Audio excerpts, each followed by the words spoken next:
All right, who is ready for some preseason NFL football, some New York Giants preseason finale football? New York Giants versus New York Jets set to kick off momentarily within the next 5 minutes, and I can't wait. It's the final preseason game of the season, which means football is back. It's right around the corner. 2 weeks from now, we'll be talking regular season. We'll be talking Giants at home versus Dallas on primetime in week 1, and I can't wait for that. But I also can't wait for tonight's game. I can't wait to watch it along with you guys live, doing the play-by-play and reaction tonight with all of you in the chat. That's always fun, and so I'm excited for that tonight. But I'm also excited to see Odell Beckham Jr. Maybe we'll see some Arvell Reese, some Francis Malianoa. We're not going to see Jackson Dart today, in case you guys did not see the news. This was a little bit surprising and unexpected. It seemed earlier this week that John Harbaugh kind of indicated that we would see Jackson Dart this week, but we're not. He is reportedly not playing tonight, so we will not be seeing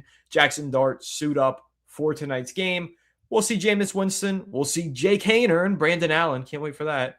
And we'll see Najee Harris tonight. He's going to make his big blue debut. I'm excited for that. I'm excited for OBJ, and also curious to see what's going on at that cornerback position. We've got a little bit of a battle here. According to Dan Duggan of The Athletic, the number one cornerback is Greg Newsome, since he is not playing tonight.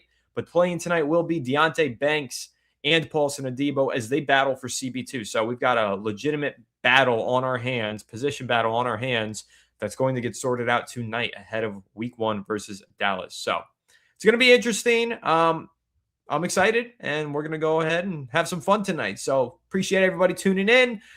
Big shout out to Lorenzo. Let's go Big Blue. Big shout out to Sam. I also want to see OBJ. I want to see him score a touchdown.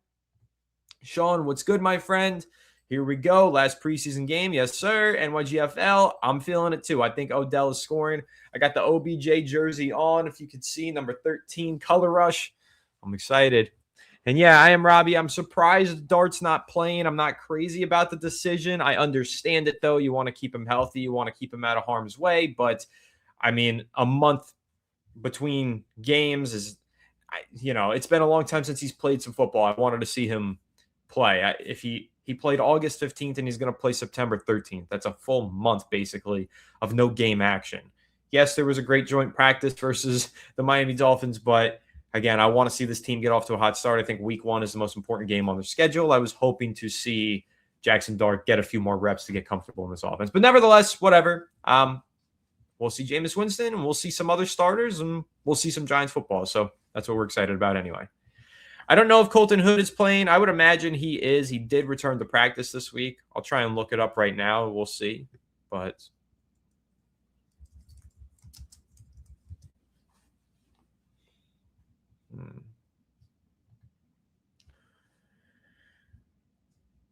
I think Colton Hood's going to be playing. Great to be here. Go Big Blue. Appreciate you, Joanne. Great to have you in here as well. Excited for this game. D-Wag ass, is that how you say it? I'm sorry if that's not, but what's good, Anthony? What's good? D. We're going to call you D.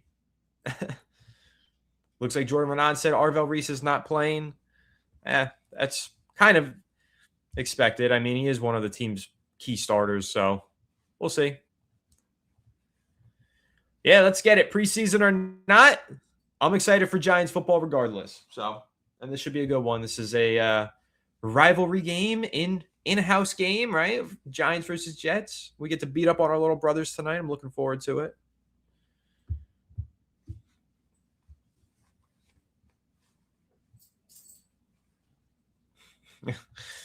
Okay, I like it. Nice. Sean with a great shout out here. Everyone, do make sure to smash the like button. If you smash it early and often right now before the game kicks off, more people will see the video. If you smash the like button, it gets a big influx of likes. YouTube says, let me show this to more people. Since people like it, we'll get a more lively chat for the game. So definitely do please smash the like button. Appreciate you, Sean. Yeah, I'd like to see the corners play well. Always ready for the Snoopy Bowl. Snoopy. I do love that Snoop. All right, the stream is up. Let me pull up the game. Doing the intro now.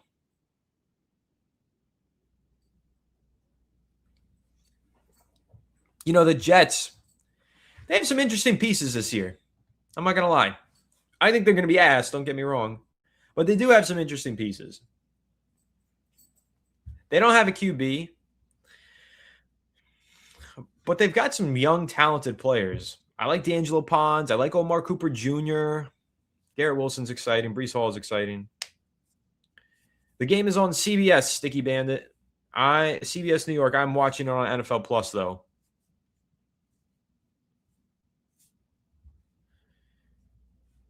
I've got Ian Eagle and Anthony Becht on the call.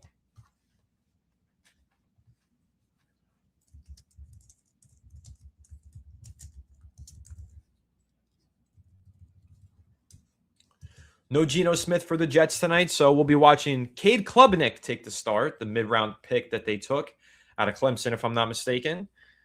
Not terrible. He's an intriguing player.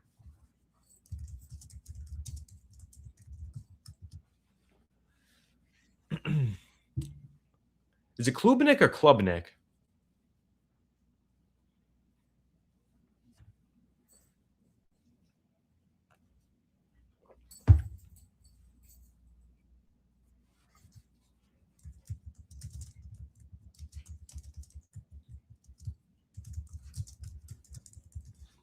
Klubnik, okay. Where do you guys think the Jets are going to finish in the AFC East? I don't think they're going to finish last because the Dolphins are much worse. The Jets are bad. Dolphins are worse. Dolphins look like they're going to be the worst team before. I don't know if they're going to win a game this year. They're so bad. I'm not a Malik Willis believer, though. Longtime New York or Fireside Giants fans or viewers know that I've never been a fan of Malik Willis. I remember Alex and I debating Malik Willis as a mid-round pick for the Giants. When was this, 2020 or 21? Whenever he came out, and I was like, dude, no. But here we are, years later, he's making $22 million a year. He's starting for the Miami Dolphins, and he has a chance to become their franchise quarterback. We'll see. I just don't believe that. Jets got some really good players with free agency. I will say that. Tavondre Sweat's a good player they traded for. Nashawn Wright out of, they got him from Chicago. He's a good player. Is there any way I can get the Giants stream? Why am I watching the Jets stream?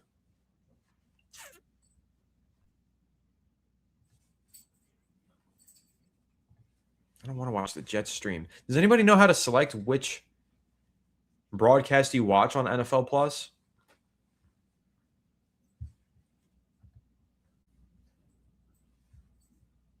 I don't know if I can. Oh, okay, here we go. Oh, wait. Oh. No, I don't think I can.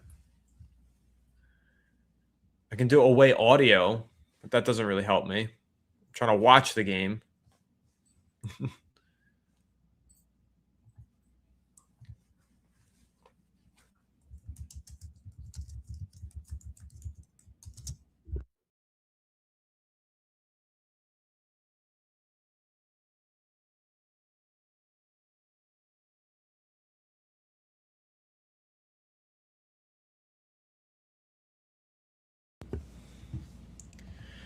Patriots and Bills. Yeah, I think those are easily the best teams out of the AFC East. It's like you've got two playoff teams and you've got two dumpster fire teams.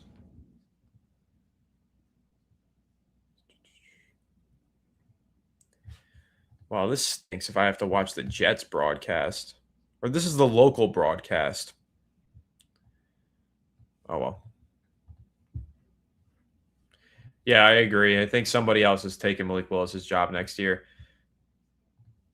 Blaze, some of our starters are playing. Jackson Dart is not one of them. Isaiah Likely also not expected to play. We'll see who else. Let me see if I can actually get info on that right now. Giants game day captains, John Runyon, Tyler Nubin, and Zaire Barnes. Very interesting, and I would say good chance of Zaire Barnes making the roster if he's out there with Runyon and Nubin. He'll be making it for special teams, I would think. Darnell Mooney also getting a rest day today, but Darius Slayton is in uniform. If you guys didn't see, I only posted it a couple of hours ago, so you might not have seen it yet, but I posted my 53-man roster projection video a couple hours ago. And one of the things that I said is we'll get a good sense of how the Giants feel about Darius Slayton based on how much he plays tonight. If he plays a lot, it means that the Giants are trying to audition him either for themselves or to showcase him to other teams. And the fact that he's in uniform and Mooney is on a rest day means Darnell Mooney's definitely making this roster. Darius Slayton has a chance of getting traded, in my opinion. He won't get cut. The Giants won't save anything. And at the end of the day, he'd be good depth. So they won't cut him. But they could try to trade him, possibly.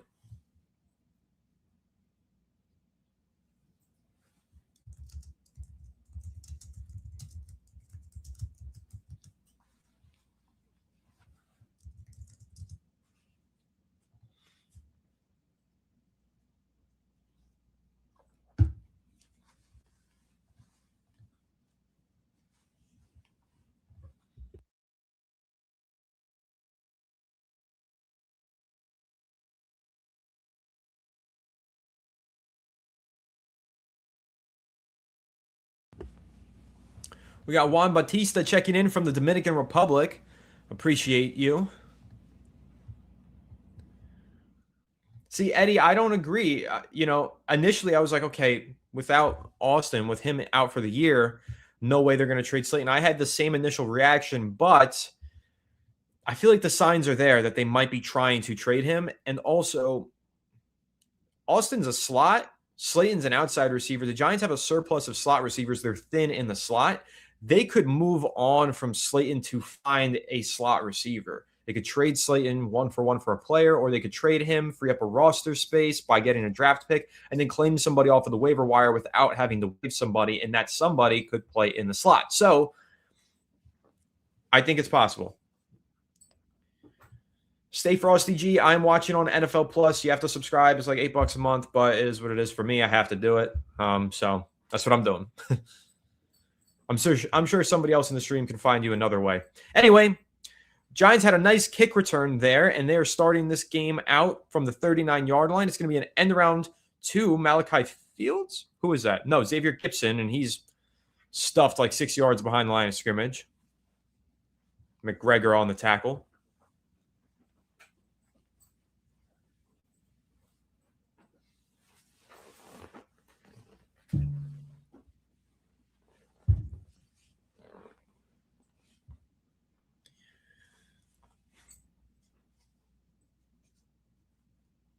They're talking about Jets players. I'm clearly in the Jets stream. It says local broadcast. Doesn't feel like it. Anyway, from the 35-yard line, it's going to be a bootleg. Jameis rolling to his left is going to hit while he's throwing. Ball just ducks right into the ground. They're going to call it incomplete. Could have called it a fumble. That was a weird play by Jameis. Well, definitely throw, but didn't seem like anybody was open.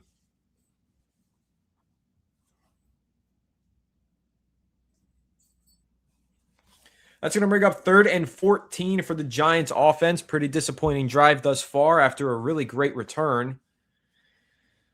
By the way, starting offensive line is J.C. Davis, John Runyon, John Michael Schmitz, Francis Maui-Noah, and I believe that's Marcus Bowe. Winston takes a snap, drops back. He's stepping up. He's going to throw past the sticks. It's tipped up in the air, and it's intercepted. Ball was intended for Odell Beckham Jr., and the Jets are going to take it inside the Giants' 40-yard line, tackled down around the 36. Jameis with a ugly interception on the first drive of the game. Odell running a curl route, slipped out of his break.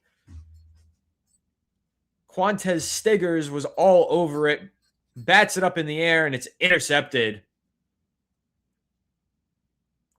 Jets didn't have a single interception last year. First drive against the Jets, and they're picking off Jameis Winston.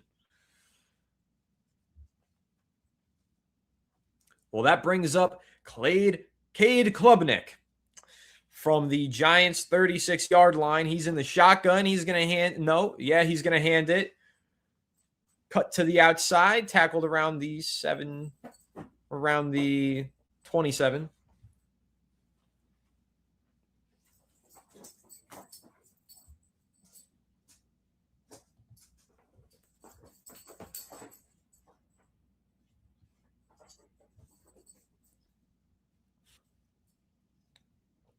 Second and 3 from the 29-yard line. Klubnik is under center. Man in motion. Takes the snap. It's going to be a run to the right side. Running back's going to cut. He's going to be stopped around the line to gain by Micah McFadden, but I think he got it. Starting outside cornerbacks tonight are Deonte Banks and Paulson Adebo.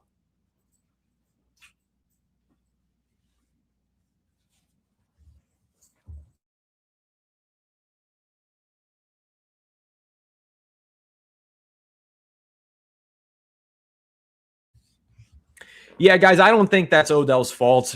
It wasn't a good throw. It was poorly timed. I mean, probably want to catch it, hit your hands, but, well, it didn't really hit his hands. I don't know. He slipped out of the break, but it didn't really seem like his fault. Anyway, handoff to the running back on 1st and 10. That's going to be a gain of about 6 or 7 yards. Tackled by Deonte Banks.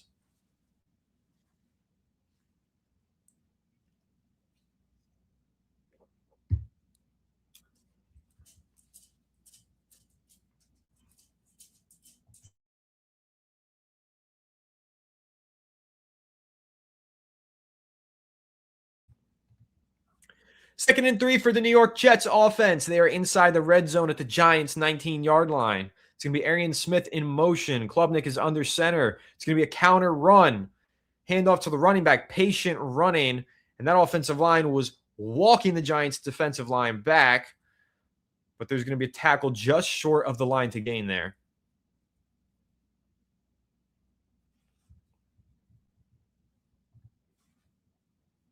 That'll bring up 3rd and short for the Jets offense.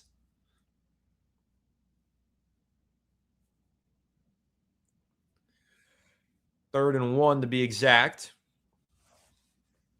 Klubnik in the shotgun this time. Going to hand off. Looks like he's initially stuffed, but the second effort might have gotten him there.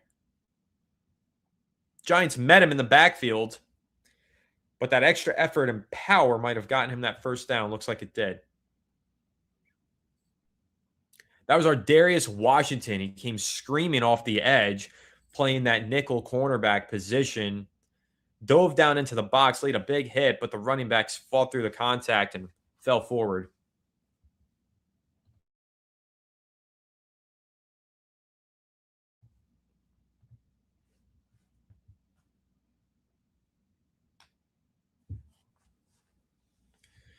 They're doing a virtual measurement, even though it's obviously a first down. Very annoying.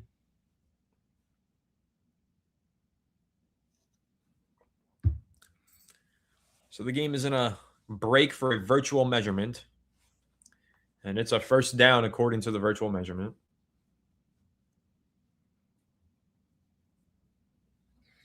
Hey, I agree, Pino. I think the Giants starters should be playing in this game. When we're rusty week 1, Jackson Dart looks a little finicky in the pocket. If anything like that happens, everybody's going to point to the fact that he didn't play football for a month, and I'm going to have a tough time arguing against that.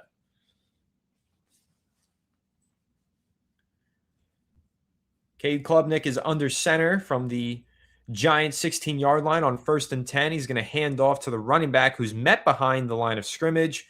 But again, running with power is going to move forward and gain a couple of yards. That was Micah McFadden meeting him in the backfield. And ultimately, he was gang tackled down by McFadden and Chauncey Golston. That'll bring up 2nd and 8.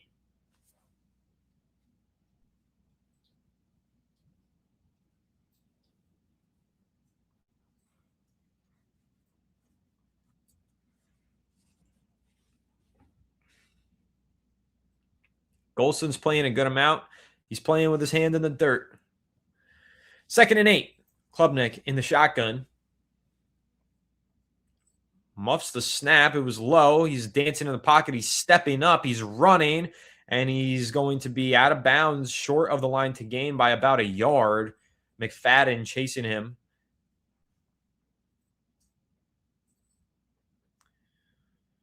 Bad snap. Broken play. Klubnik did something with it. It was an impressive play by the rookie. Pick up some yardage.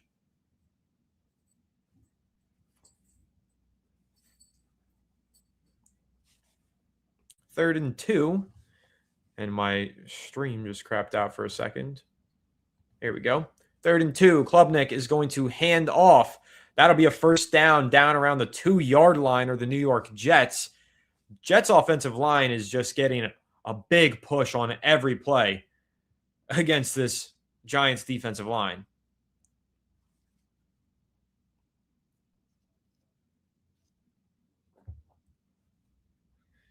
Yeah, I mean, it was a duo combo block. I want to say that's on Tupo, whatever his name is. I mean, it just walked him back. 1st and goal from the 2.5-yard line, I'll call it. Klubnik in the shotgun. He's going to hand off. There's going to be some space, but he's going to be tackled down just short of the end zone by Jack Kelly, the 6th-round rookie. That was a nice tackle. Touchdown saving tackle by the rookie.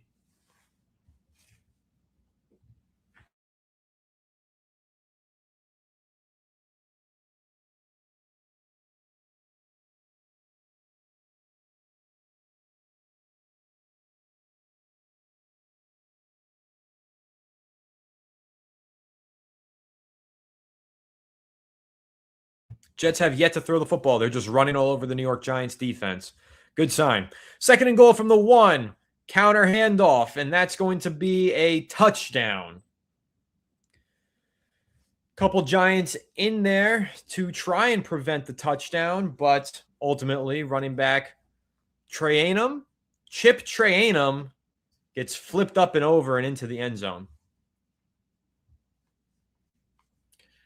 The Jets ran that counter handoff a number of times on that drive, and the Giants got beat by it every single time.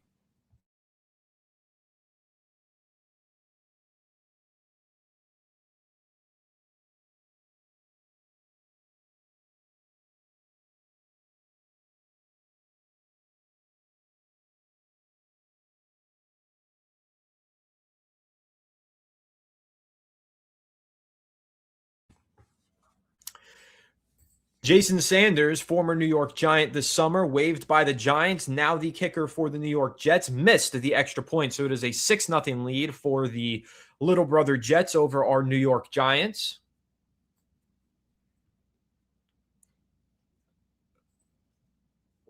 $6-0 lead for the Jets.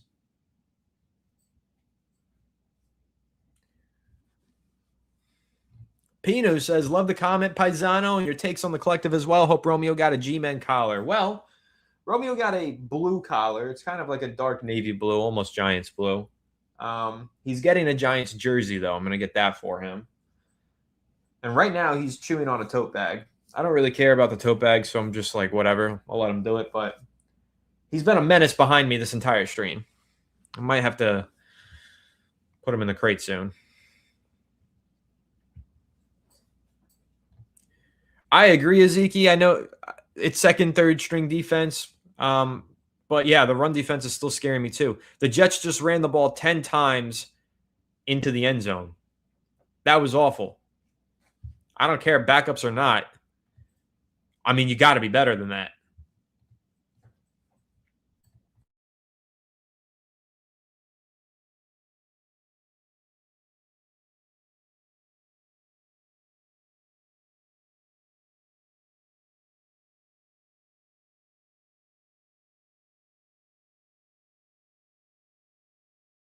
Yeah, run defense is abysmal on YGFL. It was really bad. I mean, really bad.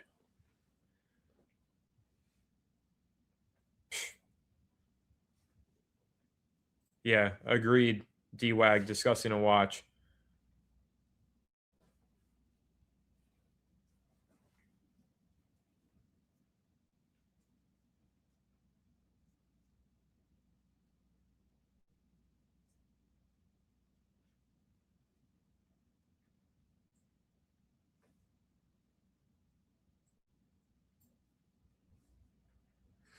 That was an embarrassment to watch the Jets run the ball 10 straight times down the field and into the end zone.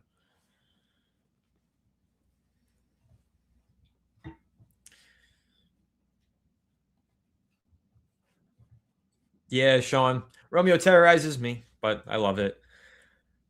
5 years old. You have a cute puppy too. Picture you showed me. Shiloh, right?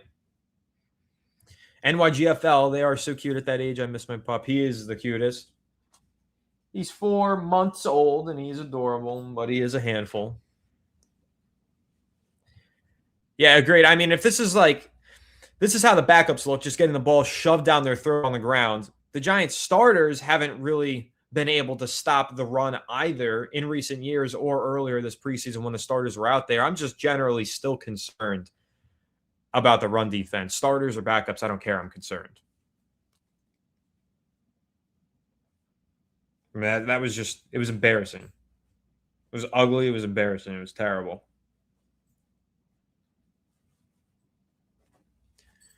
Anyway, Giants have the ball at the 35-yard line. Jameis Winston under center. Running back behind him is Najee Harris. He gets his first handoff as a member of the New York Giants, and it's to the left side. He's going to power for a gain of about 4 yards.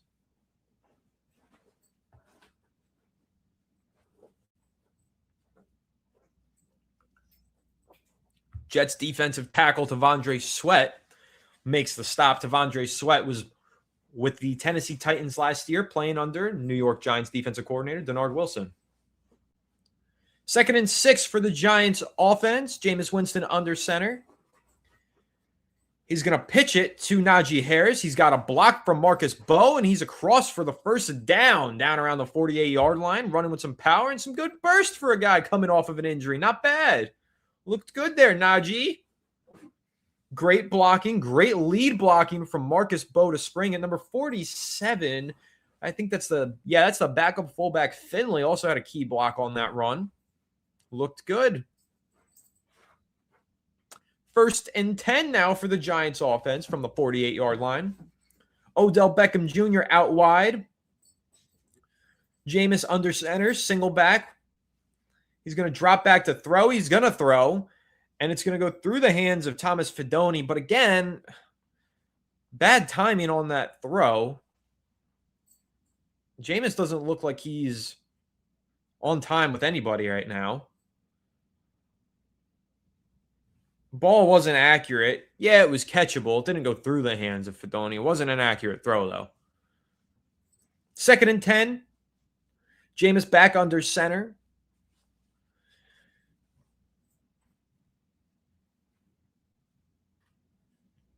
Slayton the man in motion. It's going to be a handoff to Najee Harris. He's going to be immediately met in the backfield, and he's going to be swallowed up by like 4 or 5 Jets. T'Vondre Sweat once again.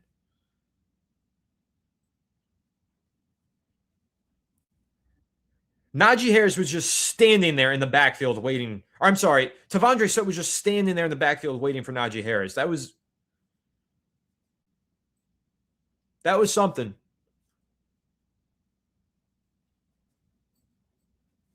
3rd and 10 for the Giants offense. Jameis is in the shotgun. 11 personnel here with Najee in the backfield with him. Jameis is going to drop back to throw. He's surveying the field. He's throwing to Odell, who makes the catch for the first down on a nice curl route in the middle of the field. And Odell gets up and is super hyped about it. So am I. Let's go. Good throw, good catch. Nice route from Odell. Beats the press. Sits down in the soft portion of the zone. Makes the catch while falling to the ground. Bobbles it, but secures it. Good catch from OBJ. Looking good, Odell. Giants back under center is Jameis Winston from the Jets' 39-yard line now across midfield. It's going to be a handoff to Najee Harris. He's going to cut left side, and he's going to bounce off a couple tacklers, drag some people forward, and gain about 9 yards, close to a first down. Some nice, powerful running from Najee Harris. Yeah, NYGFL, JMS is that play with T'Vondre Sweat was bad. But I will say on this play with Najee Harris, JMS had a pancake. He just drove a guy into the ground. That was a nice rep for JMS on that 1st and 10 handoff to Najee. But that'll bring up 2nd and 1 for the Giants offense from the 30-yard line. Now Tyrone Tracy has subbed into the game at running back. And the give is to Tracy. He's going to cut right side. He's going to make a man miss, and he's going to be tackled around the 24-yard line for first down. 7-yard pickup on the ground from Tyrone.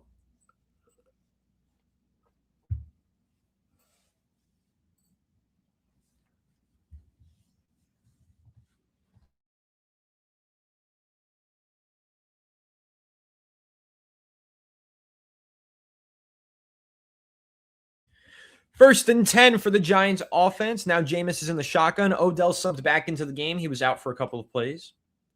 Jameis making a change at the line. It's going to be a play action, and he's standing. He's throwing deep to the end zone. Nearly picked off. Incomplete.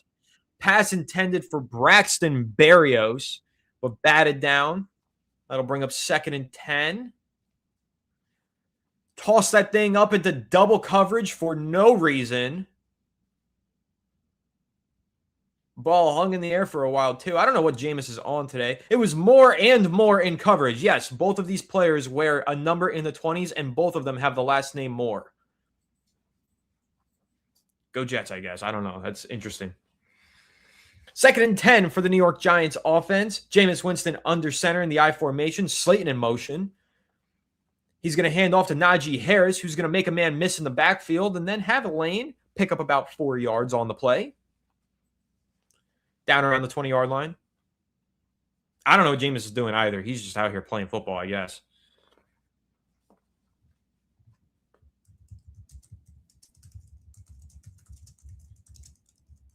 Pancake Pat is not playing tonight. He's one of the starters. Giants aren't playing a lot of their starters tonight, so Pancake Pat not out there. That'll be 3rd and 6 for the New York Giants offense. Jameis is in the shotgun. It's 11 personnel. He's got Odell out there. He's got Berrios and Slayton as his other receivers. Jameis is going to drop back to throw. He's surveying the field. He's throwing over the middle field. He's got an open man. It's Braxton Berrios, and he's down inside the 5, but he fumbles.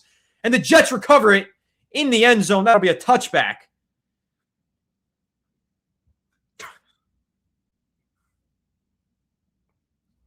Quantez Stiggers recovers for the New York Jets.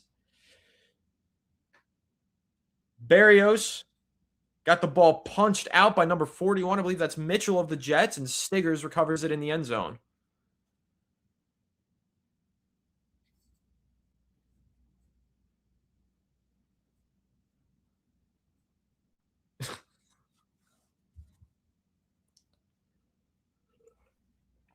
It was a good drive for the Giants up until that moment. To be fair, though, not exactly the worst play from Berrios. Wasn't really his fault. Ball just got punched out. It was a perfect peanut punch, as Drew Lux just said there. That was a peanut punch. That was a perfect punch out.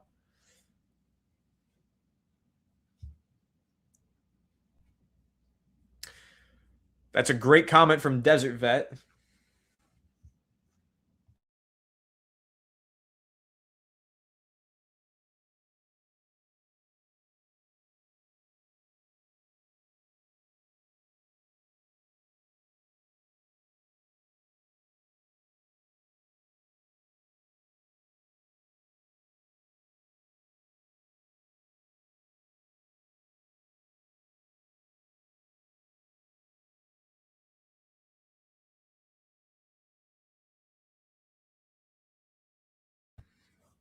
Two drives, 2 turnovers. Yep.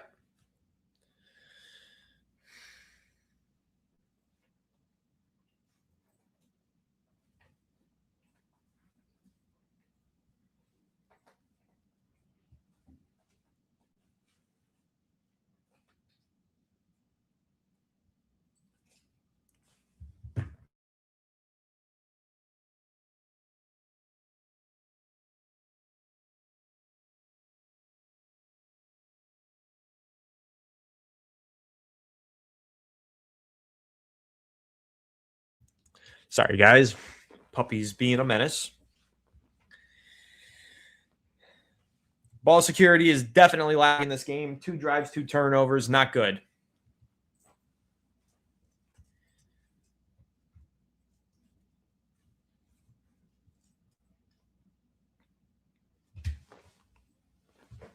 Leo, the starters are not playing.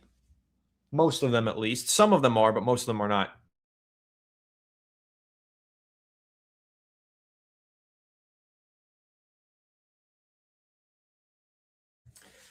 All right, local. I rarely ban people from the chat, but if you call this a Hyatt jersey, you might get banned from the chat. Yeah, Pino, I wish the starters would be getting these reps. I mean, it's valuable reps. Any reps are valuable reps.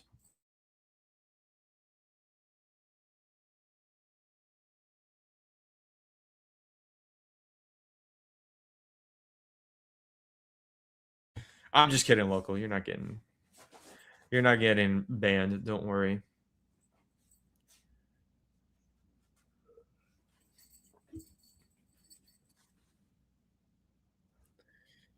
Klubnik is going to throw a screen out, incomplete.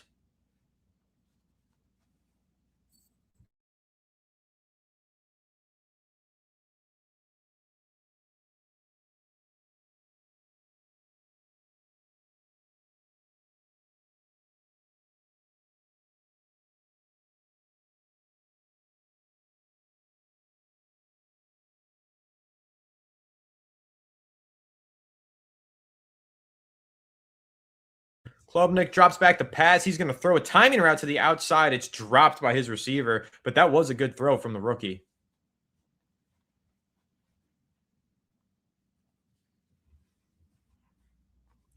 Leo, thank you, man. Appreciate it. I love my shelves. They're so cool. This is my pride and joy right here. That'll be 3rd and 10 for the New York Jets offense after 2 drops on this drive.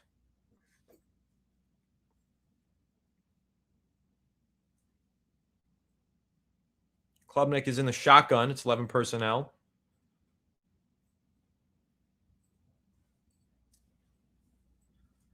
Drops back to pass. Quick throw out to the flat and tackle made quickly there decisively. That'll bring up 4th and the medium, and it'll also bring out the New York Jets punt unit.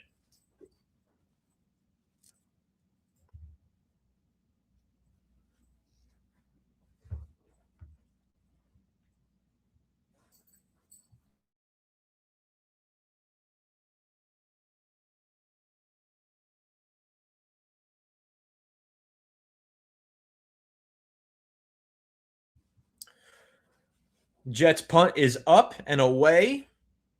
High kick, short kick. And Braxton Berrios got drilled, and there's a flag on the play.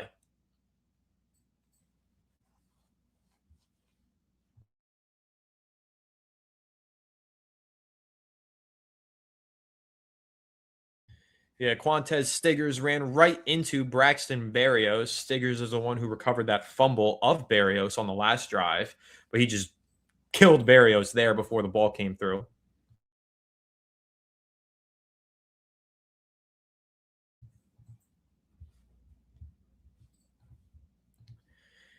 AJ says 5 jewels and treat. Appreciate it. Thank you very much.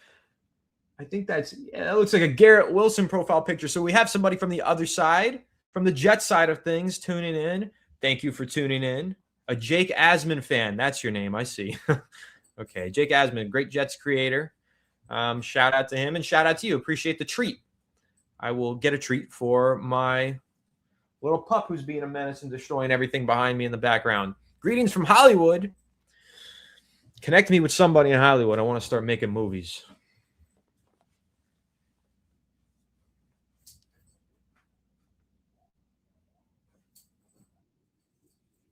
Oh, okay. What's up, Anthony?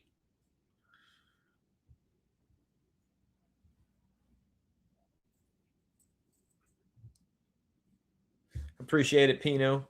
Definitely do appreciate any and all likes, guys. Thank you.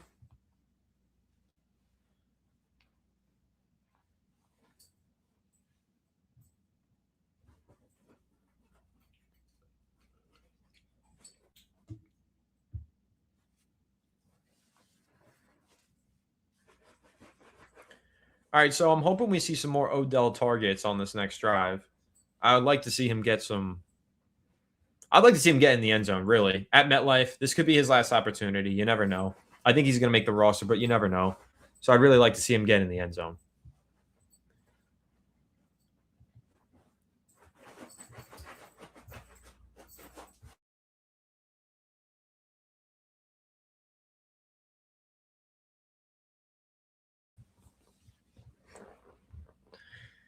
Sean said, "You were calling the game, Anthony. Have you been nipped by Romeo's baby canines yet? Those baby ones are like needles." Yes, he drew blood from me yesterday. I don't think you can see it. Maybe you can right there next to my nail. Yeah, I was bleeding quite a bit, actually. He's out. He just bit me right now. Oh my goodness, this puppy. He's hyper. He wants his tote bag back, but I'm not giving it to him.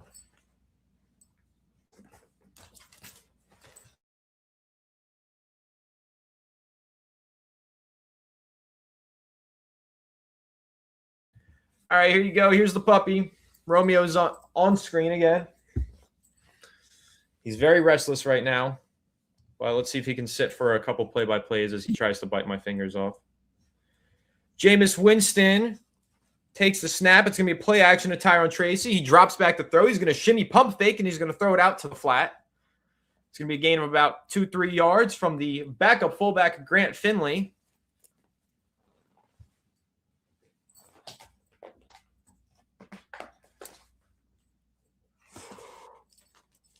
All right, guys.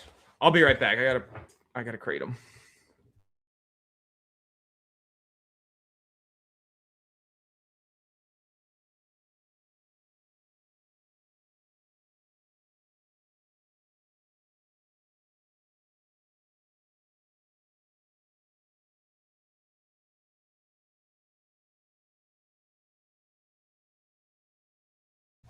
Tyrone Tracy with a big run while I was out. I could hear it, though.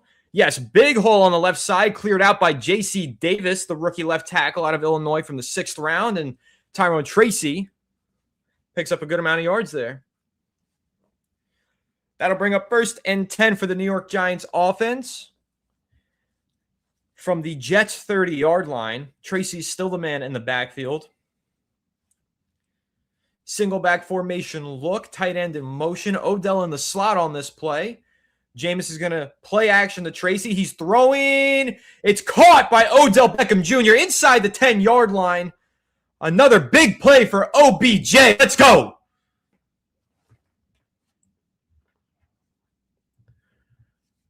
Odell showing his veteran route savvy. That was a great, well-timed throw from Jameis Winston. OBJ makes an adjustment, catches it while falling down to the ground. That was a great catch. Referee had an awesome reaction there.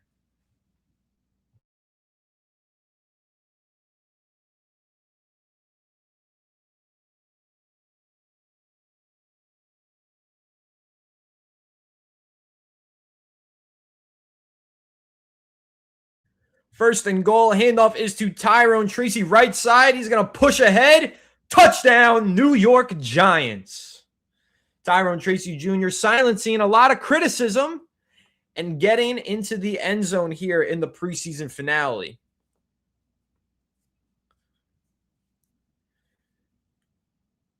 It was a great run blocking rep there from Aaron Stinney, the left guard, and Francis Mauigoa, the right guard. It was a trap play where Stinney came around from the left side, blocked the guy, the trap man coming down, and then Mauigoa was about 7 yards out in front, just powering through and clearing space for Tyrone Tracy Jr. Dominic Zavada's extra point is up, and it is good. It had plenty of distance. And that's 7-6 lead for the New York Giants now. Yeah, great block from Francis Mauigoa, clearing people out of the way there. Lucas Patrick also came barreling in to help push him across the line. There we go.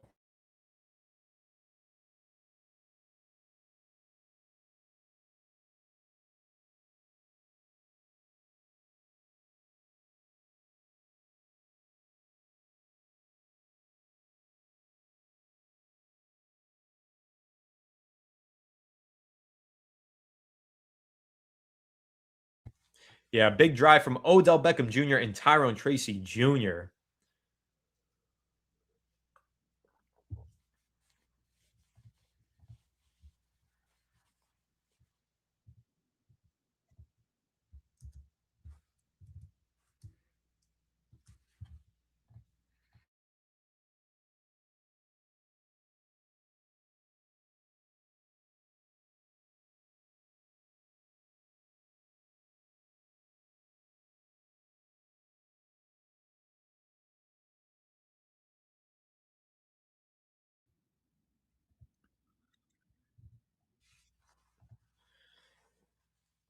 Tyrone Tracy needs more work, but is good, Orange Skull. Yeah, I mean, again, he's a lock to make the roster. There's people talking about cutting him. They were out of their minds. I said that in my roster cut down video. I mean, listen, you could make an argument for trades, but no, you keep a good running back when you have him on your roster.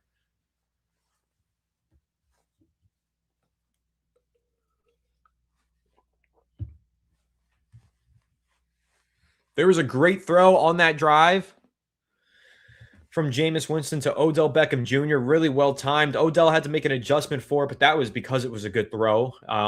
Jameis kind of threw it behind him so that he wouldn't get whacked by the zone coverage defenders. But also, this is something that I've talked about on the channel, highlighting that Odell Beckham Jr. reception for the first down. Odell being a veteran who's played in the NFL now for a decade and some change, he has the savvy to slow down when he needs to sit down in between these zone coverages, to be reliable hands on 3rd and long, right? That's why I think Odell, not from the nostalgia or leadership standpoint, but actually from the football standpoint, ability to make plays on the field standpoint, Odell provides good value to this New York Giants team because he's an experienced veteran. He does have the savvy to say, hey, I see this as a zone coverage. I'm running this route. There's a zone defender there. I'm going to taper this thing off, sit down in the zone, give my quarterback a window to throw into, and I'll be there to make the catch with my sure hands. That's exactly what he did. It's exactly what we've been discussing, and that's why Odell Beckham Jr. should make this roster, in my opinion. Kick is up and away from Dominic Zavada. Jets are going to field it, and they're going to bring it out to about the 30 broken tackle and down around the 32-yard line. Three Kings. Braxton Berrios did fumble. Awesome here on the Francis Mauigoa play was Francis Mauigoa blocking his brother, Mauigoa. I don't know his brother's first name. I forgot it. But it was brother on brother crime. Yeah, Braxton Berrios fumbled.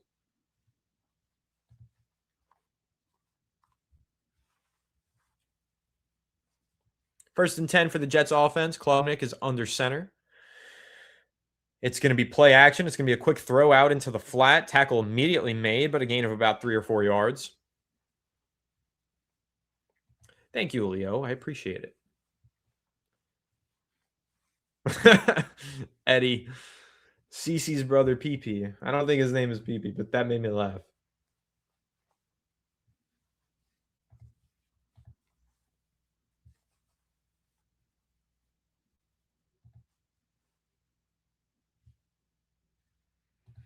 All right, that's the end of the first quarter. New York Giants have a 7-6 lead over the New York Jets.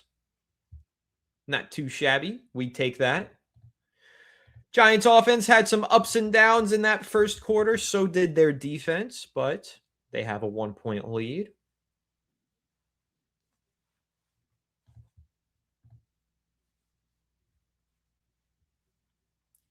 Three Kings. Berrios fumbled. Jets recovered. Jets went 3 and out. Giants got the ball back, quickly marched down the field for 7 points. That's pretty much summary.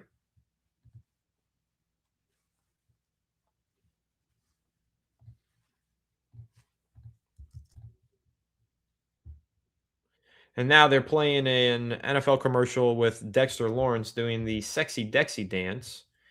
I used to think that was awesome. Now I think it's stupid and I don't want to see it anymore. So get it off my screen, please, NFL. I'm a hater. What can I say? Yeah, Zavada's awesome.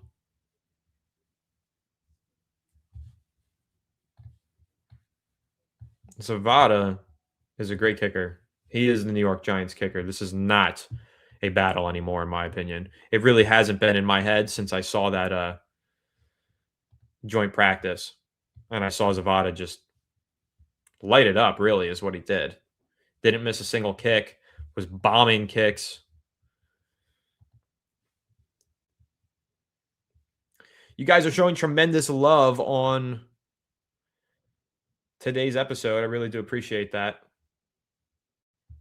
Just got a quick glance at the stats, so thank you guys on the 53-man roster prediction.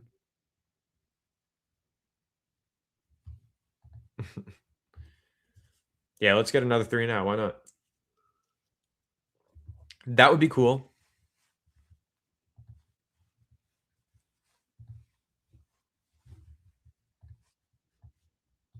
And we are out of the commercial break now.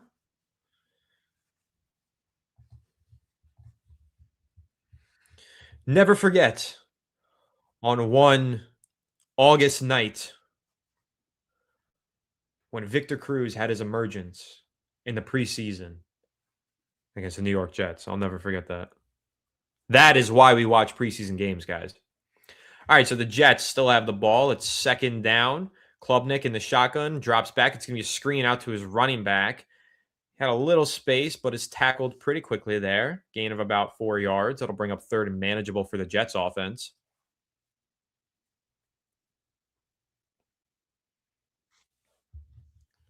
Kiko Maui-Noa, the linebacker for the New York Jets, Francis Maui-Noa's brother. Kiko.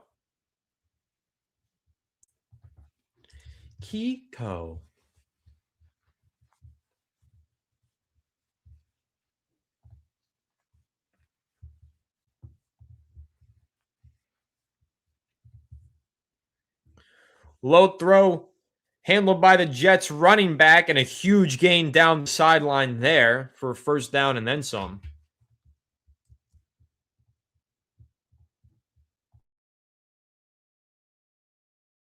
22-yard catch and run by Trainum, the Jets running back. A great concentration catch around his shoestrings. And then he just took off down the sideline.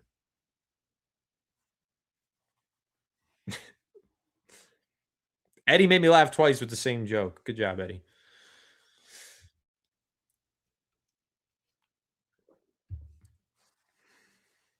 All right, Klubnik is in this under center. Sorry, play action pass. He's going to throw, and it's intercepted.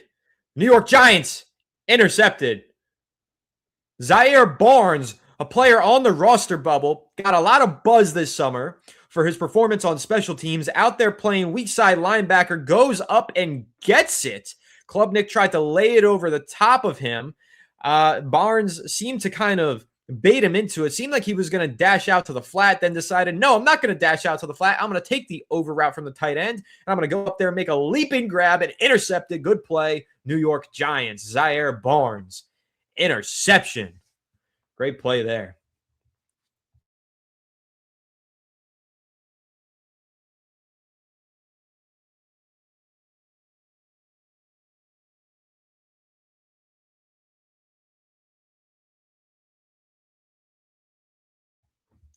Yeah, I actually left Zaire Barnes off of my 53-man roster projection initially. And then while recording the episode, I said, I actually think Zaire Barnes should be on here. So if I was recording it tomorrow, I would definitely have Zaire Barnes on there. I think Zaire Barnes, that was a great play to have on his film fireplace. That was a really smart play. Again, you could see him start to head out to the flat to take the running back away, change his mind, go back.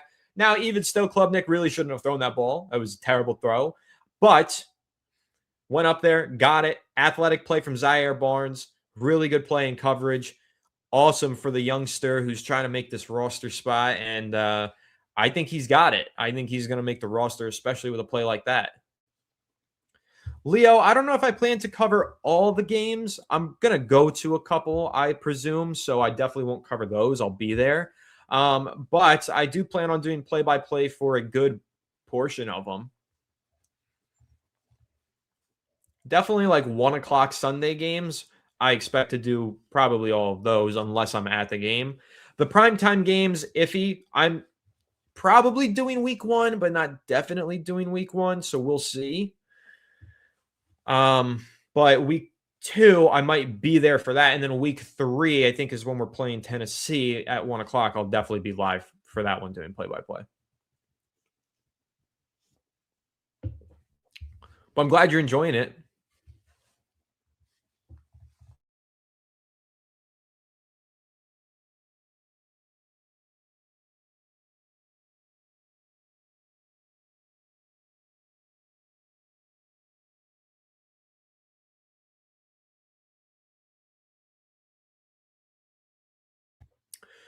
Robbie, some starters did play, but not many. On offense, not many. A few of the offensive line starters did. Runyon got some reps.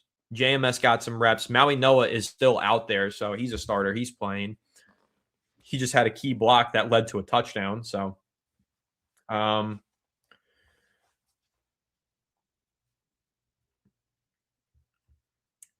of that, on offense, none of the receivers started.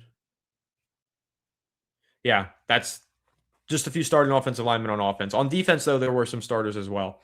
Jameis Winston under center here from the Giants' 22-yard line. He's dropped back to pass. He's throwing deep. Odell Beckham Jr. is open. Diving grab. Incomplete.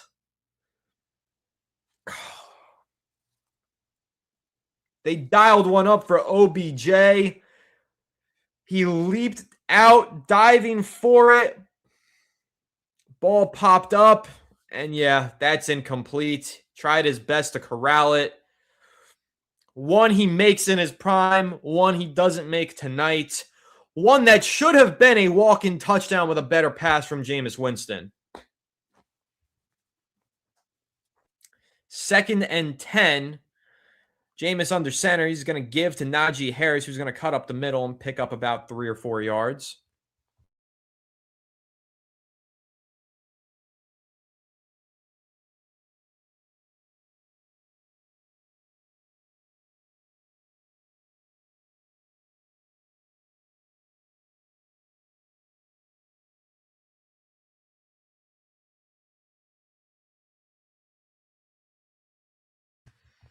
Yeah, damn. He just barely overthrew that. If Jameis just would have left a little bit more air underneath that thing, let Odell run into it. I mean, he's walking into the end zone. It's 3rd and 7, though, for the Giants. Jameis is in the shotgun. Drops back the pass. Steps up in the pocket. He's going to be sacked.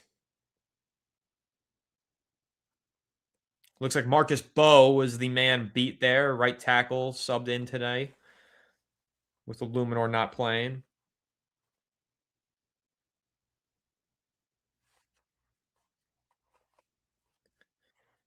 Simple speed rush off the edge, and Marcus Bowe did his best Evan Neal impression. I'm not going to lie to you guys. Nobody really open. There might have been a window up top there. I think that was Slayton on a backside dig.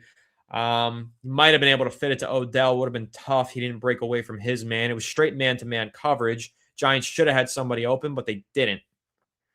And Jameis gets sacked after a easy speed rush from the Jets pass rusher. Beat Marcus Bowe on that one. Yeah, NYG, I would say he did hold the ball long there, but seeing the alternate angle replay, there wasn't many windows to throw into on that one. That was straight man coverage across the board, and the Giants' backup receivers just got locked.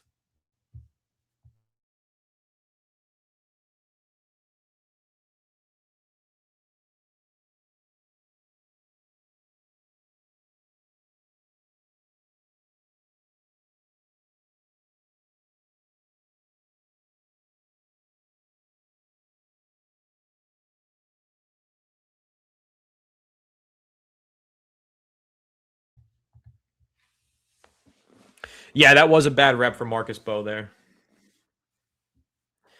Also, yeah, what a punt by Jordan Stout. Jordan Stout just bombed that freaking thing. But there was a false start on the play, so I think they're going to have to punt it again. But that was a hell of a punt, even though it doesn't count. Appreciate you, Robbie. Thank you. And Paul, shout out to you. I am super excited about our punter, Pinu.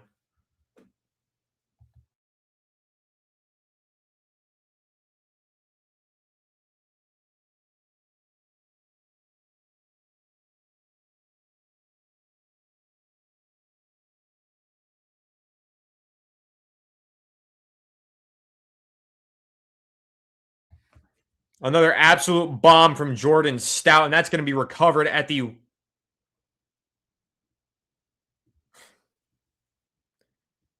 That should have been recovered at the 1-yard line. I don't know how the Giants punt team messed that up.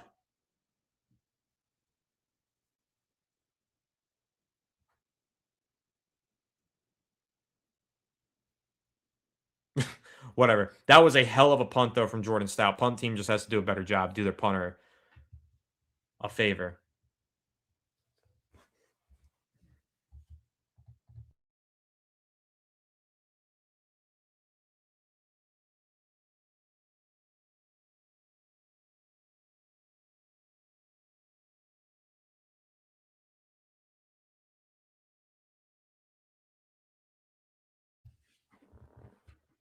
Yeah, 80-yard punt there. That thing boomed. That had a sonic boom on it. Yeah, good punter, good kicker. Definitely upgraded on both regards the Giants did this offseason. Zavada's an upgrade over the mess that we had last year. And yeah, I don't even know why he touched it, Pino. It looked like he pushed it into the end zone. And then the second guy did push it into the end zone.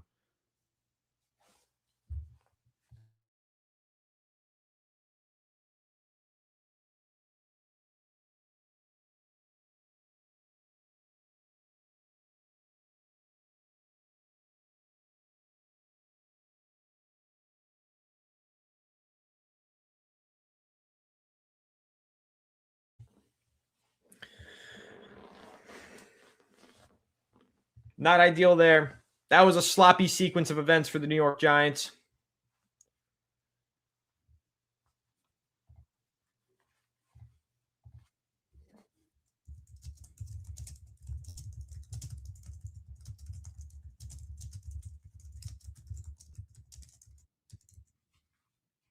Jordan Stout's going to make a difference in some games, man. I'm telling you.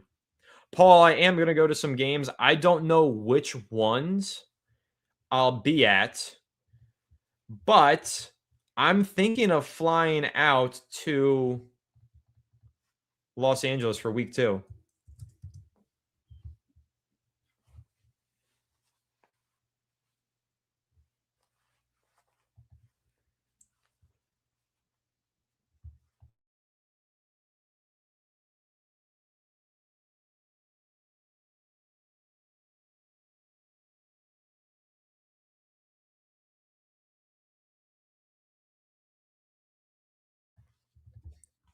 Ralph, I appreciate that. That's the service that I'm here to provide so that we don't all have to listen to the Jets broadcast. I'll listen to the Jets broadcast, do the play-by-play, and you enjoy. So I'm glad you are.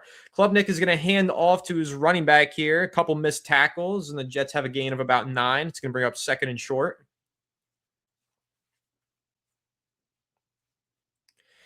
Well, Paul, I'd be flying out, yes, to watch the Giants probably lose that game, but also because a few reasons. I love SoFi Stadium. I love Los Angeles. And my sister lives out in LA, so I'll go visit her for a few days and go to a football game with her. It'll be fun. And hopefully the Giants upset the Rams. Wouldn't that be cool? But I don't know if I'm going to go to the game. We'll see. 2nd and 1, Cade Klubnik in the shotgun. He's going to hand off. And of course, the Giants' run defense is going to give up a first down. Why wouldn't they? Eddie, honest question. Who's your favorite Jets player of all time? That is an interesting question. Probably Darrelle Revis. Darrelle Revis was so much fun to watch in his prime. Can I say Plaxico Burress? He played for the Jets. He's a Giants player. Favorite Jets player? It's probably Darrelle Revis. Who's your favorite Jets player of all time? I feel like it's got to be Revis if you're a Giants fan. Got to pick like a legend, right? Joe Namath. Klubnik is going to hand off, and hey, Giants run defense. Good job that time. Had somebody in the backfield. That was Khalil Kareem, and then a tackle after a gain of about a yard. Chad Pennington, brief silence.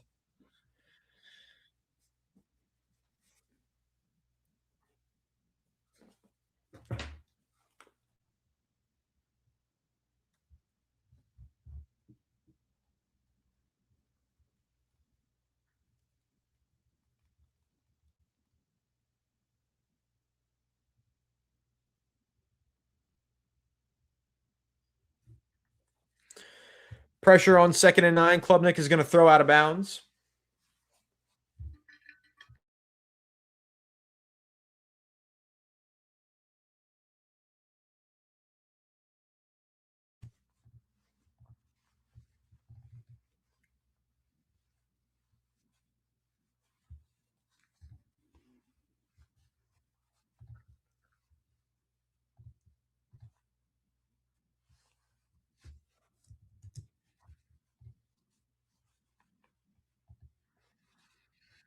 Third and 9 for the Jets offense. Klubnik is in the shotgun. It's 11 personnel. Giants are showing blitz. Game clock winded down. Flag on the play. Looks like a delay of game to me. 5-yard penalty. Yeah, back up the Jets. Back them up. Back them up. Put it in reverse. Put the Jets in reverse. Aaron Glenn looks upset. I'm upset that I have to look at Aaron Glenn.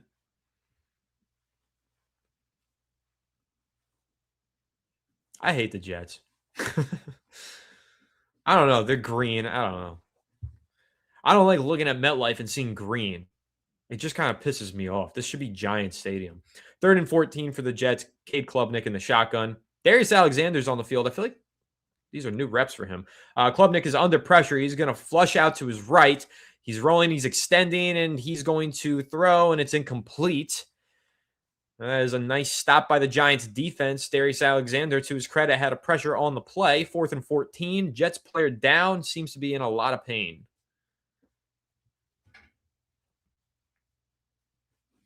Curtis Martin's a good pick, guys. Hood might still be injured. Maybe that's why he's not playing.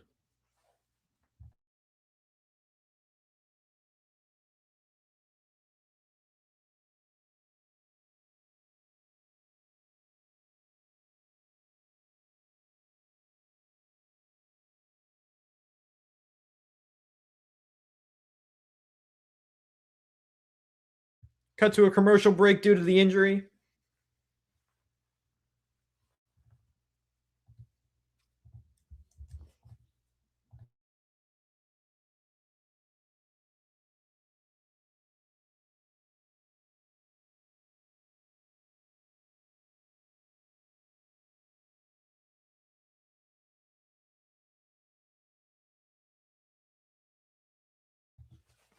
Yeah, good question. Why don't the Jets just get their own stadium? They've tried a few times. Woody Johnson has tried.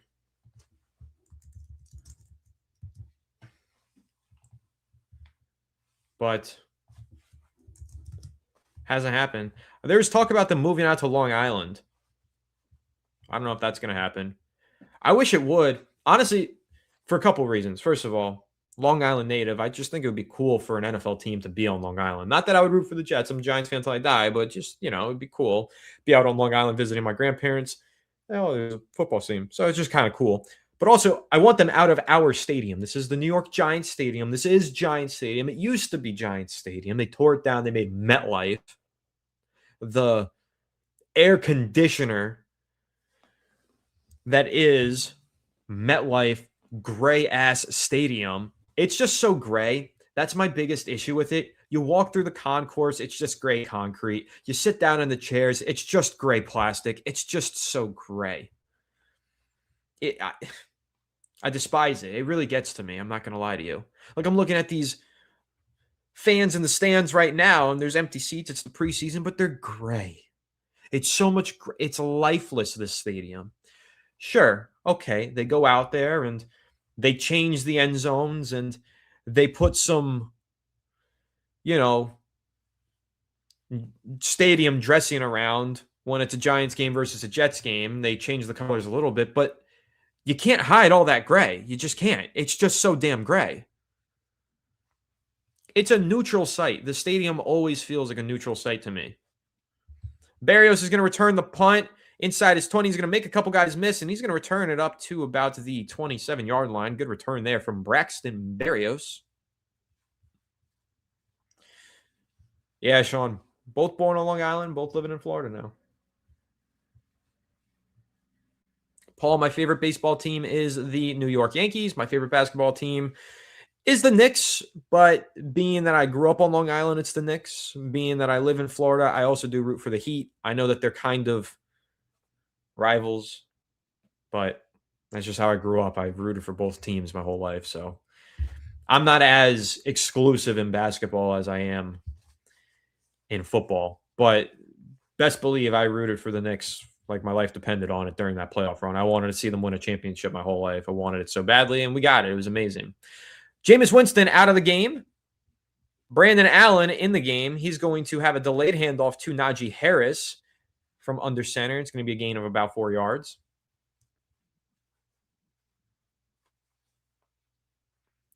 Brandon Allen. He actually played okay last week. He looked terrible against the Vikings a couple weeks ago, but he did play okay last week. 13 of 18, 101 yards. Not bad. It was against the Dolphins, though. I do think the Knicks could go back to back. I don't know if they will, but I think they could. Brandon Allen is under center here. Slayton's the man in motion. Still no targets today for Slayton. Handoff is to Najee Harris. Left side, nowhere to go. Cuts back, picks up about 2 yards on the ground. Bring up third and kind of long.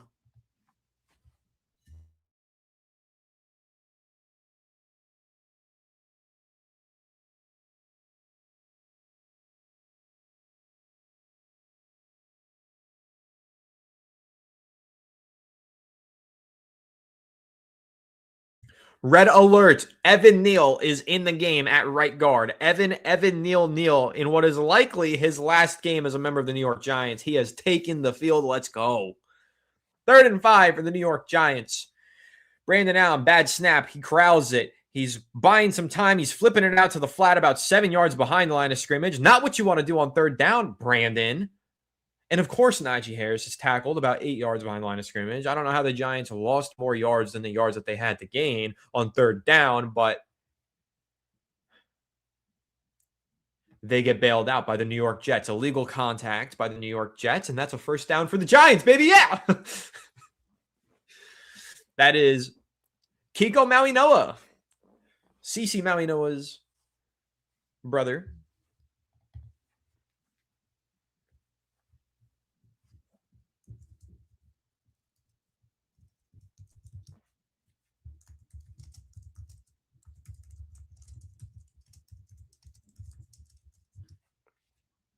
All right, 1st and 10. Brandon Allen is under center. 2 receivers are Slayton and Odell. Odell being the one on the line of scrimmage. Slayton being the Z. It's going to be a delayed handoff here. This is Tyrone Tracy. Nice, strong running there. He had a lot of room. He picks up about 9 yards. He's not getting up. He's a little banged up.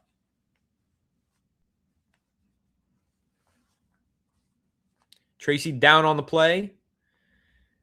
Looks like he got the wind knocked out of him, but don't want to speculate too much. We'll see. It was a great block by Evan Neal and a pancake block from J.C. Davis. Nice combos. Not entirely sure what happened to Tracy. Yeah, J.C. Davis, what a beast.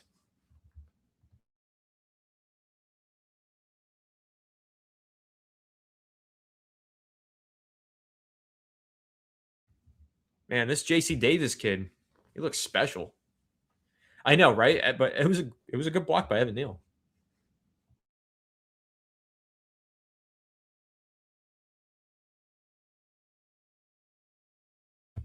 All right, so I was premature, and this is why you don't speculate on injuries. I don't think he just got the wind knocked out of him. The whole team is on the field now with a knee down.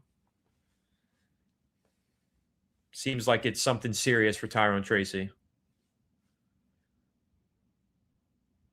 Prayers up for Tracy. Really hope it's nothing serious, but okay, rewatch the replay.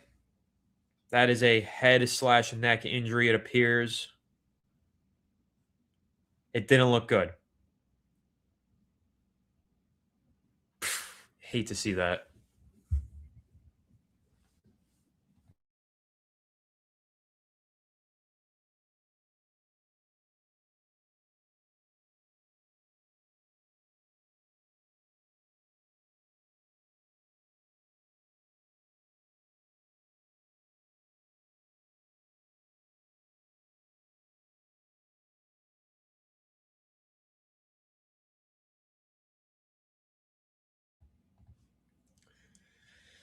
Yeah, it didn't look good. It was just he had his head straight down, and it just, didn't look good.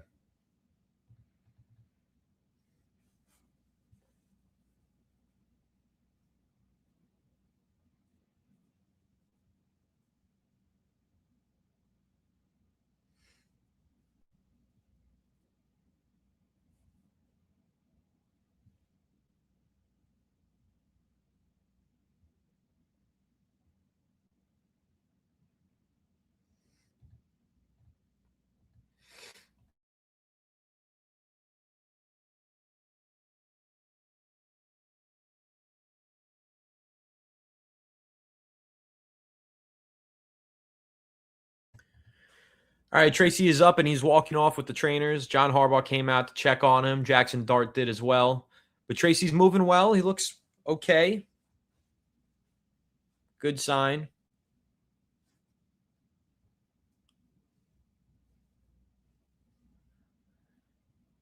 But his day is done and still got his helmet on. Looks like they're telling him to keep it on as well, but he's walking off to the sideline. And that's going to bring up second and short for the New York Giants.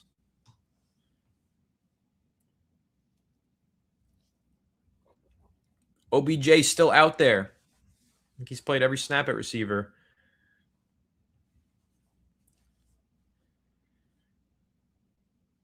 Handoff to Najee Harris. He's going to make a couple guys miss, and he's going to pick up a first down. Not bad.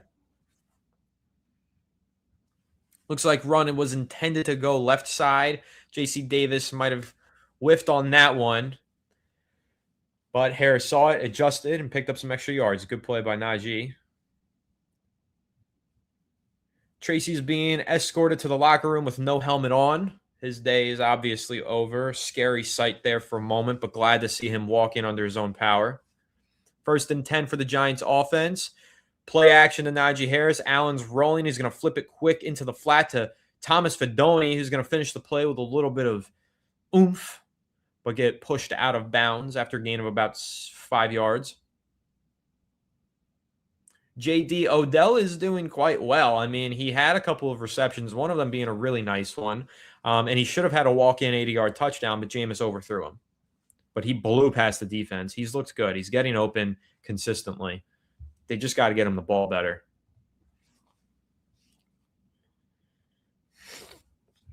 Second and 5 for the Giants. Brandon Allen in the shotgun. Fidone in motion. Play action. Allen drops back. He's throwing to Odell. Nice, tough grab. Odell Beckham Jr. First down. And he does a little dance. Nice play, OBJ. Yeah, he's making this roster. That was a good catch. It was man coverage. Ball was late. Ball was behind. Ball was contested. And Odell caught it. Great concentration grab. More in coverage for the Jets. Gets his hand in the face of Odell, but Odell still corrals it on his body and does a little Michael Jackson leg dance kind of thing for the first down celebration. Great adjustment, though, on that one. Brandon Allen under center. Gives to Najee Harris. He's got some room on the left side, and it's going to be a gain of about 2 yards, 3 yards.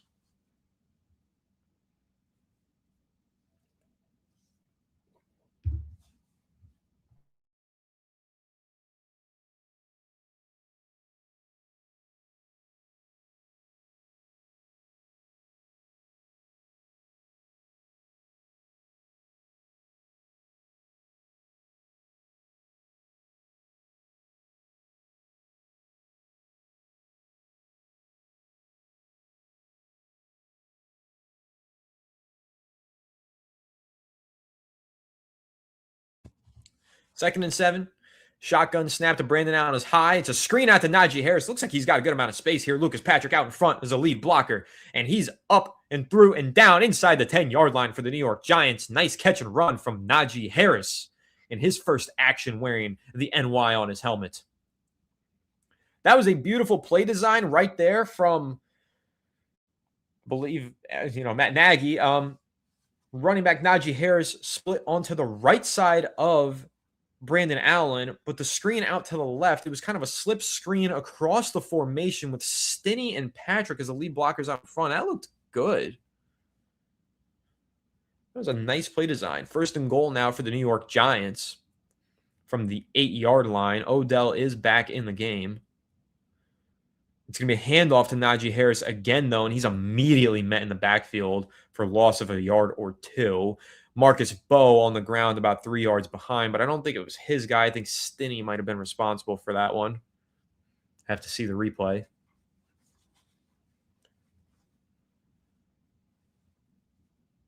Yeah, Stinney kind of whiffed. Bowe didn't really gain ground on his man, but that's not really his fault. He walled off his guy, so I'm actually going to take blame away from Bowe. But anyway, it's 2nd and goal from the 9. Allen in the shotgun. Odell is out wide to the right. Looks like single coverage. And they're looking to Odell. They're forcing it to Odell, and he's not open. And there is a flag down on the play because Odell was held. Odell is working these backups, man.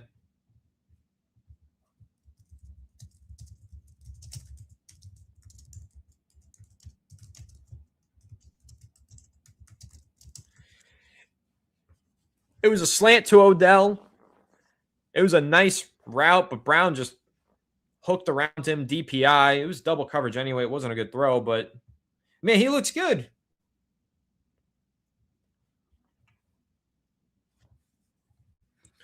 So, first and goal once again for the New York Giants from the Jets 5-yard line. Handoff is to Eric Gray, immediately popped in the backfield. This number 41 McCrary ball for the Jets has been all over the place tonight. Had the forced fumble earlier, came off the edge and just killed Eric Gray for a gain of none. Came through unblocked, to be fair, but still laid the wood. Pause. Yeah, Odell has had some great energy tonight. Every catch, every opportunity, he has been amped up, you know. Second and goal, though, for the Giants from the 5-yard line. They are double covering Odell, as Sean just mentioned in the chat. Allen in the shotgun, play clock winding down. He's going to drop back to throw. He's going to throw over the middle, through the hands of Berrios, nearly picked off and incomplete. Odell would have caught that, I think.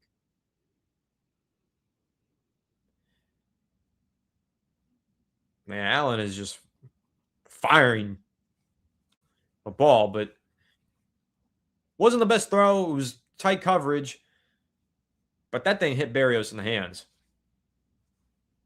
Third and goal. Brandon Allen in the shotgun. Odell split out wide to his left, Slayton out wide to his right, Berrios in the slot. It's 11 personnel. Fidoni's a tight end. Harris in the backfield. Allen takes a snap.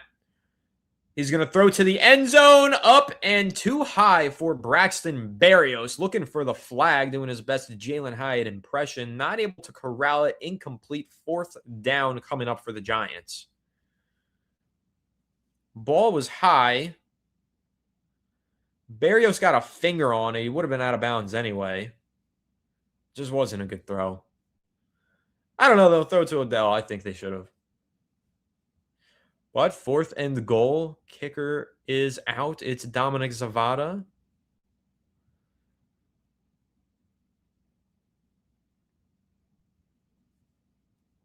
Let's see my boy, my GOAT, Dominic Zavada with a 23-yard field goal. Barely got the kick away before a delay of game, but they got it up, and it is good. A little chip shot for Dominic Zavada. And the Giants take a 10-6 lead over the New York Jets with 2:07 left in the second quarter.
My bad, guys. I was firing off some tweets in support of Odell Beckham Jr. But the Jets did return the kick on this play. Injury on the play. That's number 30, Brown, down. Excuse me, guys. That's number 30, Brown, down for the New York Jets, heading over to the sideline with the trainers. be 1st and 10 for the Jets. Paul, it's just going to be Zavada, I think. I can't see them carrying 2 kickers.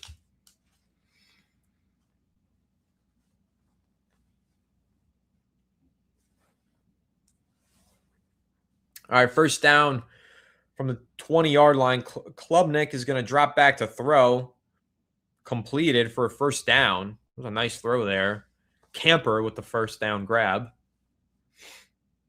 That'll be 2-minute warning. 10-6 lead for the New York Giants going into the break. Jets have the ball and a 1st down.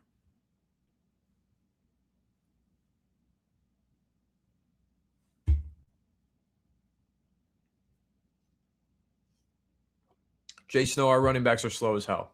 They really are. Now that we're at the 2-minute warning break, you guys want to see my rock collection? So if you don't know, I went to Italy earlier this year. I went to vacation. It was my first time in Italy. Trip of my lifetime. And I brought a couple rocks home. I got this. This is a piece of lava rock from Mount Vesuvius. My girlfriend and I hiked up to the top of Mount Vesuvius, saw inside the crater. It was really cool. And so I've got this rock on my desk. And then this is a smaller piece. This is more like rock. There's little bits of magma lava in it if you look closely, little black spots. But then this is like an actual piece of lava that washed up ashore while we were in Amalfi, which is pretty cool. Thank you for coming to my TED Talk. Oh, and then there's this one. I got this in Jupiter, down by the shore. Jupiter, Florida, that is. Not Jupiter, the planet. But it just looked like a paperweight. I was like, this rock is too perfect. It looks like a paperweight. I don't know what the stain is. But I picked it up and brought it home from the bars. That's my collection.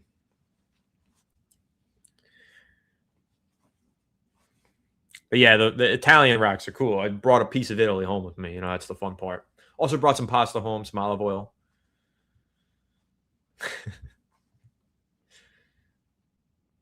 Yeah, Fireplace. The Giants waived Turbo. They actually had him placed on injured reserve, and then they reached a settlement to release him from injured reserve. He's a free agent now. He's no longer with the team. So, yeah, Turbo's hurt. Tracy's easily our fastest running back. The Giants have a slow running back room. It's true. Jay Hill. I'm always looking for movie suggestions, so I do appreciate this. And yeah, I heard Tony was really good. I heard it's getting good reviews. I'll definitely check it out. I like A24 films. I'm pretty sure it's an A24 film. And while I'm not super familiar with Anthony Bourdain, the movie's called Tony. I'm Tony, so I got to see it, right? Like Tony has to go see a movie titled Tony. But yeah, no, it looks good, so I want to check it out. I also want to see that movie, I Play Rocky. That movie looks fantastic. Yeah, Jay Snow, that's the thing, though. It's not actually a paperweight. It's just a rock that I found, but it looks so much like a paperweight, so I took it home to be a paperweight. But it's not. Like, I didn't buy a paperweight. I just found a rock that I was like, this is a perfect paperweight. I'm bringing this home, and now it's my paperweight. It's a hefty rock, so perfect. What parts of Italy did I see? I stayed in Napoli for a week, and we took day trips. So we did the bullet train and a day trip to Rome for a day, and it was fantastic. And if you think, oh, you can't see all of Rome in a day, all right, maybe we didn't see all of Rome, but we saw a lot of Rome in a day. We went to Vatican, we went to the Colosseum, we went to the Pantheon, Roman Forum, Palatine Hill. We went all over the place. We had an excellent time. In Rome, we went to Capri for a day. We went to Positano and Amalfi for a day. And we did a lot of exploring in Napoli itself. Oh, we went to Mount Vesuvius and Pompeii for a day, which was fantastic. I loved Italy. This is a trip of a lifetime. I'm dying to go back. Like, I'm trying to go back next year for another trip to Italy. Napoli's a beautiful place. But we really just did kind of like a tour of all of southern Italy. So, loved it. Had a lot of fun. Brand New Day was fantastic. I actually have a poster of Brand New Day over here. I loved it so much. I bought the little 11 by 17 poster for my movie poster wall. You guys can't see, but I loved it. Second favorite Spider-Man movie of all time. Spider-Man 2 being my favorite with Tobey Maguire and Alfred Molina. But yeah, I loved Brand New Day. Thought it was awesome. Did not go to Sicily, Jason. No, I did not go to Sicily. Sicily. All right, 1st and 10 from the 50-yard line. Klubnik is going to hand off, and that's a big gaping hole up the middle for a gain of about 8 or 9 yards for Trainum, who's having a great game for the Jets out of their backfield. 2nd and 2 for them as they're knocking on the doorstep of field goal range. Another handoff to Trainum, and he's going to power forward, pick up about 3 yards, and a 1st down. Jets are officially in field goal range across the New York Giants 40-yard line. No huddle. They're not calling their timeouts. 39-yard line. Klubnik in the shotgun, drops back to throw, surveying the field. He's got time. He's throwing, and it's through the hands of the receiver. It was a high pass, good coverage there by number 38. I believe that's Corey Black. Good play in coverage.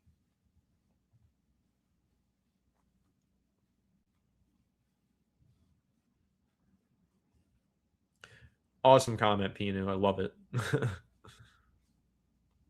Yeah, Italy is beautiful. All those places that we saw were fantastic. Indeed, trip of our lifetimes. We both loved it. We had a great time. Can't wait to go back, man. Seriously. 2nd and 10. Klubnik drops back. He's under pressure, makes a man miss, evading, buying a lot of time in the pocket. Now it looks like he's scrambling. No, he's going to throw, and he's going to pick up a 1st down. That was a hell of a crossbody throw from the rookie Jets quarterback, Cade Klubnik, but he might have been over the line of scrimmage. Flag down on the play. I think that's what they're checking for. Looked like he was going to scramble for it. He threw it last second across his body for great completion, but that is the penalty. They're calling it an illegal forward pass. I have to be honest, I don't think it was. I think it was close. Oh, I'm sorry. It's an ineligible man downfield. They did not call illegal forward pass. Xavier Newman, number 65, the Jets offensive lineman, got downfield and started blocking too soon and negated an awesome play from his rookie quarterback. You hate to see it. Paul, I didn't see a Napoli game while I was there. It was out of season, but I am a diehard Napoli fan. I actually think I have more Napoli jerseys. Probably not. I have about as many Napoli jerseys as Giants jerseys, though. Absolutely love Napoli. So next year I'm going to go in May so I can go to a game. Klubnik with a completion out to the right side, out of bounds for a gain of about 13 yards to bring up 3rd and short. Nice throw there. This rookie has found a nice rhythm. Our name, I did go to the Vatican City. I went to a couple of the museums, Vatican museums, and I did see the Sistine Chapel, which was probably my favorite part of the whole trip. It blew me away, was the Sistine Chapel. Words and pictures don't describe it. Klubnik in the shotgun on 3rd and 3, drops back to pass, surveying the field. He's throwing deep down the left sideline. Back shoulder catch is dropped by the receiver, but there's a flag down on the play. Camper made a play on the ball, but it went through his hands, but I do think they're going to pick up a 1st down on a DPI. It did look very darty, didn't it? Jack Kelly does look small, but he looks powerful. I don't know. I like the kid. No, I'm sorry. That is not a DPI. That is an OPI, pass interference on Camper, who dropped the pass. So a double whammy of a bad rep on film for Camper. That was Colton Hood in coverage. I wasn't even sure if he was playing today, but here he is late in the 2nd quarter in coverage, gets his back shoved by Camper. Camper makes a play on the ball and drops it.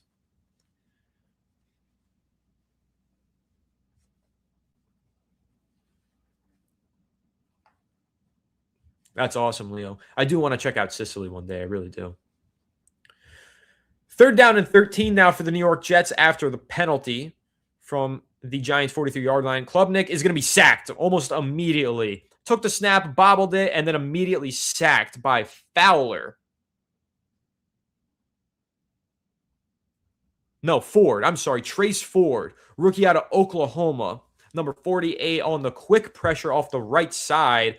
Sacks Cade Klubnik, the quarterback, beat the right guard with ease, just blew right by him and swallowed Cade Klubnik, who was taking forever to get a handle on that snap. That's happened to him a couple times tonight. But that brings up 4th down. I do believe the Jets were knocked out of field goal range with that clutch sack from Ford. And I think that's going to bring out the punt unit on 4th and 22. Disaster ending to what started out as a very good drive for the Jets. And yes, Braxton Berrios is deep to return the punt.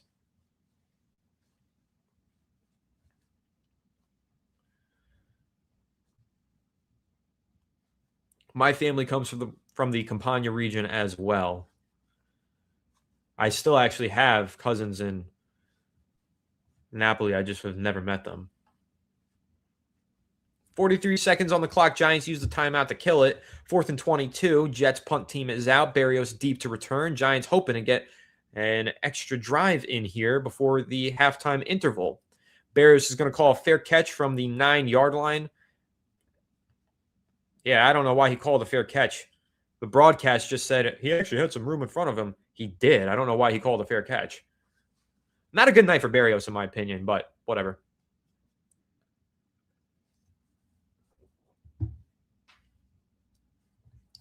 Paul, is Napoli the only soccer team you like, or do you like the other soccer teams from different leagues? Napoli is my main team that I love and that I'm a diehard fan of. But I do also like Chelsea in the Premier League because my best friend, who actually lives in England, he grew up in Florida for a time. That's how we know each other. But he lives back in England now. He's a diehard Chelsea fan. So he got me into the sport of soccer / football, European football. So I do support Chelsea in the Premier League, but I'm a diehard Napoli fan. 1st and 10 for the Giants offense from their own 10-yard line. Brandon Allen flips a quick pass out to the flat for Tanner Connor, but he doesn't get out of bounds, so Giants have to call another timeout with 29 seconds left. It was only a gain of about 2 yards. Should have just hauled ass out of bounds. It was a tough grab, though. Really inaccurate throw. He pretty much caught it off the turf, and I think he was trying to get out of bounds, but good catch.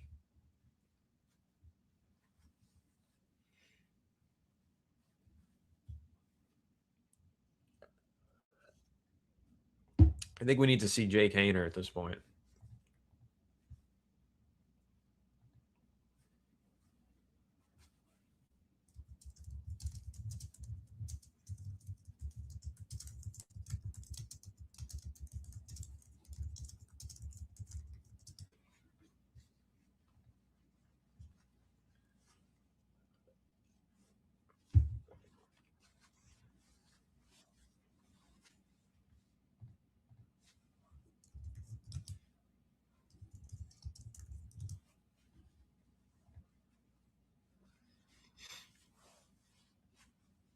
Second and 8 for the Giants offense. I don't know what the refs are discussing. Did I miss something? Long chat with John Harbaugh they just had, but play is set to resume now on 2nd and 8 for the Giants. 29 seconds left in the half. Lucas Patrick is the center, by the way. Aaron Stinney, the left guard. Evan Neal, the right guard. J.C. Davis, left tackle. Marcus Bowe, the right tackle. 2nd and 8 from the Giants' own 12-yard line. And it's going to be a handoff to Eric Gray. What are we calling timeouts for if we're just handing it off to Eric Gray? And we're calling our 3rd and final timeout with 25 seconds left. No, never mind. The Jets called a timeout. I don't know what's happening. Jets called a timeout. It's 3rd and 3 for the Giants. I don't know why we're not just going to halftime.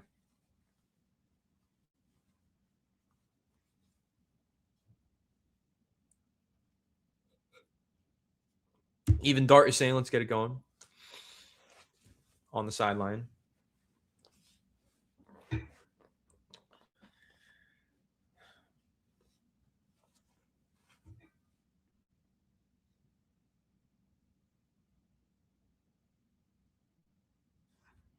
Third and 3, Brandon Allen in the shotgun. Eric Gray to his right. Barrios in motion.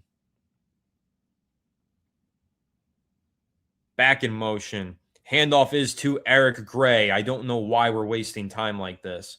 Met in the backfield, tackled for a loss. 4th down coming up, a punt coming up with 20 seconds left because the Jets called a timeout. I don't know why we're not throwing it. I don't know why we called timeouts to get the ball back just to run down the clock and give the ball back to the Jets. What is happening? What are we doing?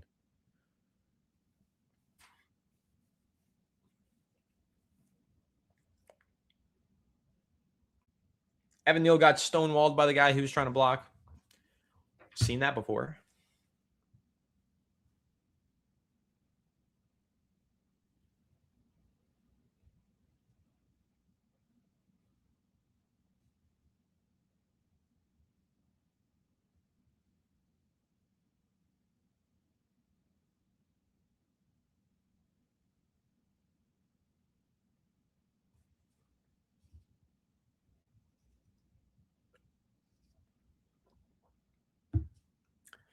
4th and 4.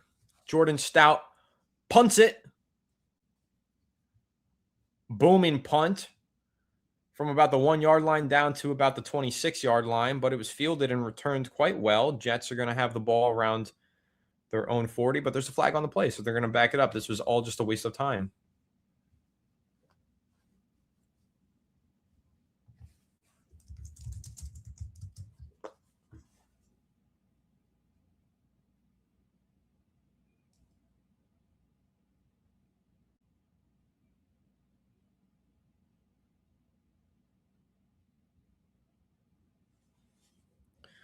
Two penalties, both against the Jets.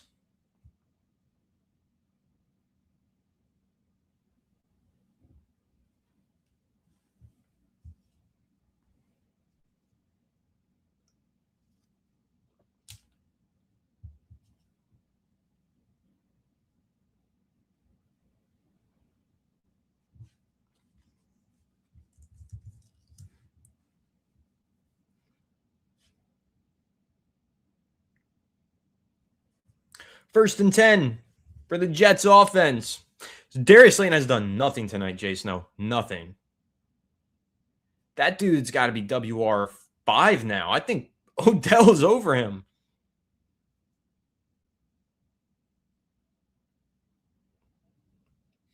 Jets ran the ball and Trace Ford with another great play. He was about 4 yards in the backfield as soon as the ball was handed off to swallow the running back hole and injure him, unfortunately.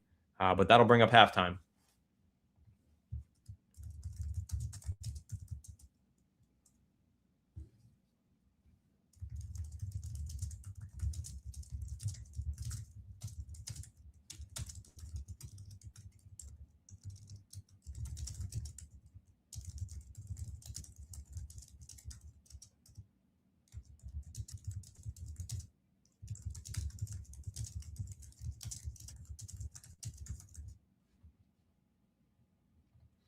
I feel like we entered the game discussing whether or not Odell was going to make the roster, and we're leaving the game discussing whether or not Odell has jumped Darius Slayton on the depth chart.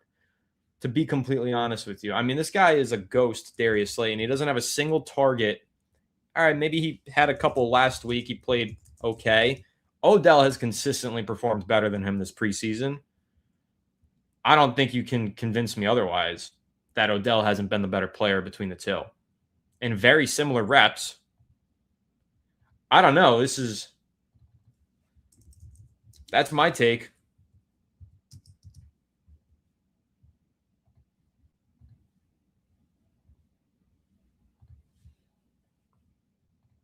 Man, like Slayton's fall off is kind of absurd.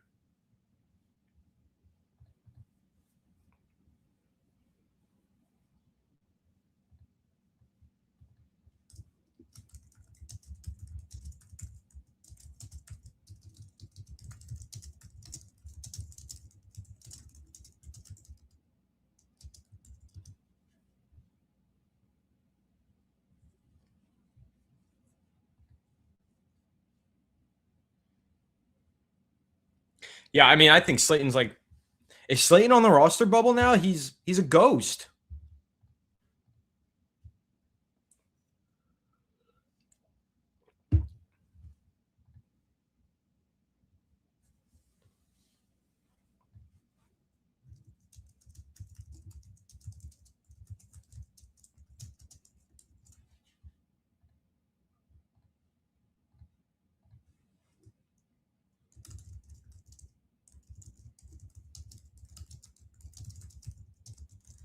Paul, Alex will be back on the channel soon. To be as transparent as I can be, we're working on a lot of business development things, and he's pulled in another direction for the time being, but for the regular season, he's going to carve out some time to be on the channel. So he'll be back soon. But as you know, we've got the Empire Sports Media, which is like above Fireside Giants. Fireside Giants is an ESM entity, and so he's the CEO of ESM, and he's got some big things going on that we're really excited about behind the scenes. But yeah, all right, guys, drop your takeaways from Your halftime takeaways from the first half of this game down below in the chat. The number one takeaway for me, OBJ still got it, baby. OBJ still got it.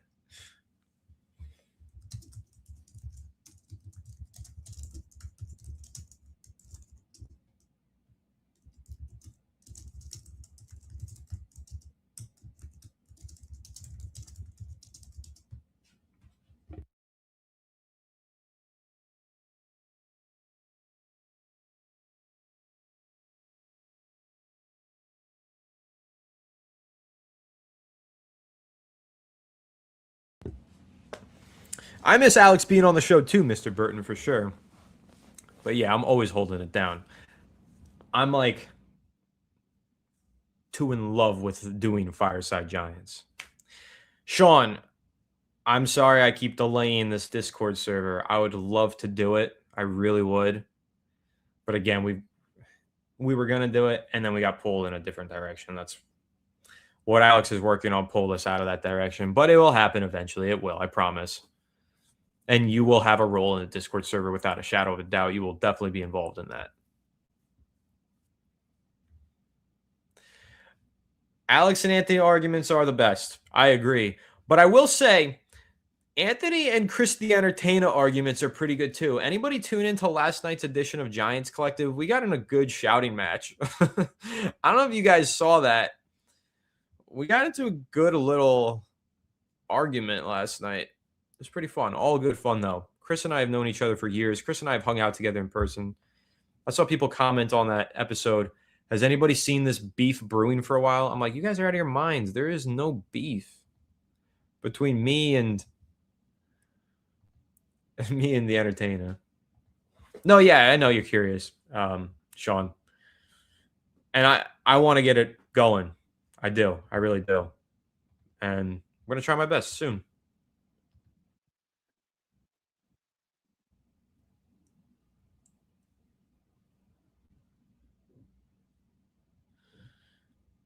Yeah, people say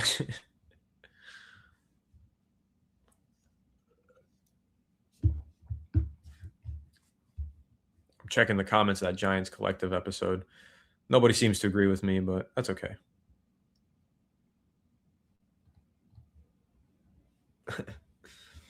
There's no beef. I don't think the Giants are in a position to trade for Christian Gonzalez. I know even bringing this up is going to spark a debate in the comments, and people are going to disagree with me.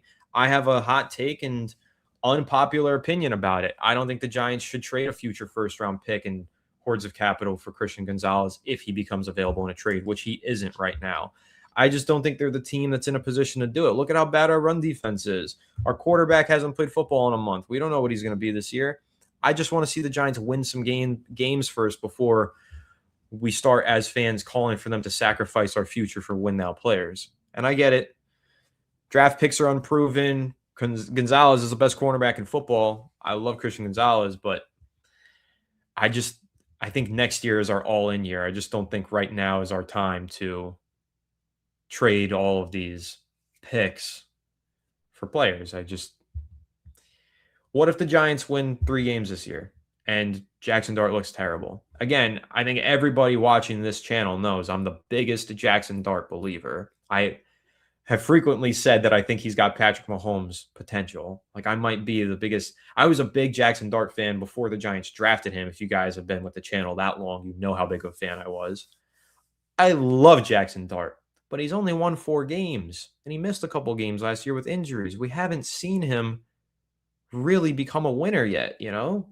And we're going into year 2 with a new offensive coordinator and a whole new coaching staff that, yes, has fully bought in on Jackson Dart and believes in him, but even still, I want to see it before I believe it, because I've been burned before as a Giants fan where I have believed something that turned out to be false. And I don't want to go all in trading away the future first-round pick until I know for sure I have a franchise quarterback. If Jackson Dart throws 35 touchdown passes this year, then next offseason, trade as many draft picks as you want. I don't care. At that point, we have a proven franchise quarterback. We have John Harbaugh. We have the pieces. Trade everything to go get your guys and build a contender. But right now, I just don't think it's the time, personally. But yeah, Ezekiel, Chris's take was whoever you draft with your top pick next year is probably not as good as Christian Gonzalez. Christian Gonzalez is 24 years old. He's the best player at his position. He would absolutely trade a first-round pick for Christian Gonzalez, and that's fine. Like, if the Giants trade for Christian Gonzalez, I'm not going to be upset. I'll be thrilled that Christian Gonzalez is a Giant for sure. I'd be really happy with that outcome. I just don't think the Giants are in the position to trade for Christian Gonzalez. So that's just my take. But if they do it, I'm not going to complain. I'm just going to say, okay, now we're all in on Jackson Dart. There's no turning back. So we better go all the way in. We better be right. If we're going to make a trade for Christian Gonzalez, we're betting everything on Jackson Dart, and we better be right. That's it. And again, I think we are right. So if they make the trade, and again, he's not even on the trade block, but if they were to hypothetically make a trade, I'd be excited about it because it's a double down and bet all your entire hand on Jackson Dart. And I believe in Jackson Dart. I just don't think that it would be smart of a front office of an NFL team to make that trade before they know what they have in Jackson Dart. So I'm just being a little pragmatic about it again because I've been burned as a Giants fan. But again, if they make the trade, I'll be thrilled. If they don't make the trade, which they probably won't because he's probably not getting traded, then, we have a valuable 2027 pick. It's going to be a generational class next year. And if for some reason this Giants team does crash and burn, we win only 2 games and we're picking top 3 next year, okay, it's a generational quarterback class. We're going to have some tough discussions because if we only won 2 games, that means either Dart got hurt or he was really bad. Now, I don't think that's going to happen. You guys know I think we're going to win at least 8 games this year. I have a 8 to 10 game win projection personally. I think we're going to be competing for playoff spot. I think we're playing meaningful football in December. I think Jackson Dart will be a big reason why. So will John Harbaugh. But again, my feelings, my thoughts, my beliefs are not necessarily facts and reality. And until I got facts and reality in front of me that says Jackson Dart is a 35 touchdown franchise quarterback, I don't want to trade future first round picks. That's all. But we'll see. If Christian Gonzalez became available, I think the package has to be, the floor is at least the Sauce Gardner trade, which was 2 first-round picks. So it would be the 2027 first and 2028 first for the Giants. And the Colts did that because they feel like they have a franchise quarterback. They doubled down on Daniel Jones, which they shouldn't have done. And it would also have to be a similar package to the Micah Parsons trade, which again was 2 first-round picks. But again, the Packers have already paid Jordan Love. Jordan Love is their franchise quarterback. They've won playoff games with him. So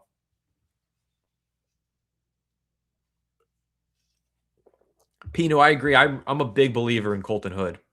I think Colton Hood's going to be really good. I don't know if he's going to be great right away. He hasn't been, pushing for a starting job, so he probably won't be. But I do think he will be good for the Giants, like a really good player eventually.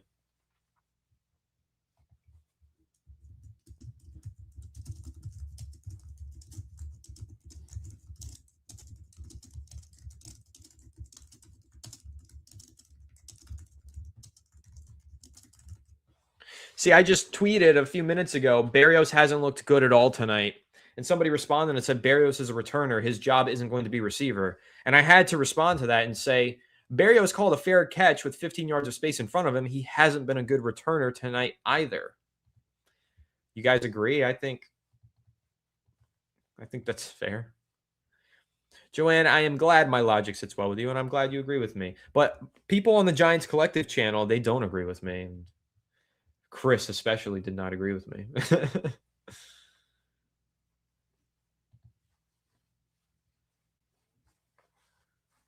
Yeah, the Colts were 8-0. I do understand why they made the trade. But if you guys were listening to me last year, I was never a believer in that Colts team because I don't believe in their quarterback.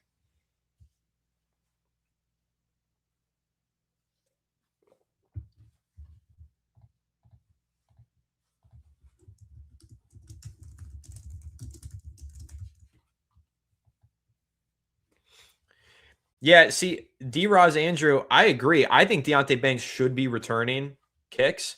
I don't think he is tonight, and I don't think he will be. And I actually think the reason why is because he's going to be the starting cornerback over Paulson and Debo.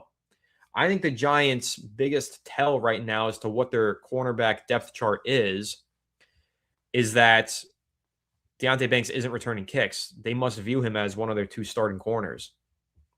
So,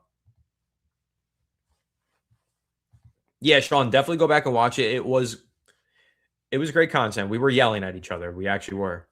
But it was fun. It was good stuff. Like, I don't know. Sometimes people watch me and Alex yell at each other, me and Chris yell at each other. They say, "Oh, they're beefing." There's no beef between me and any of these people. It's all love. I do have PTSD regarding the Giants. 100% I do.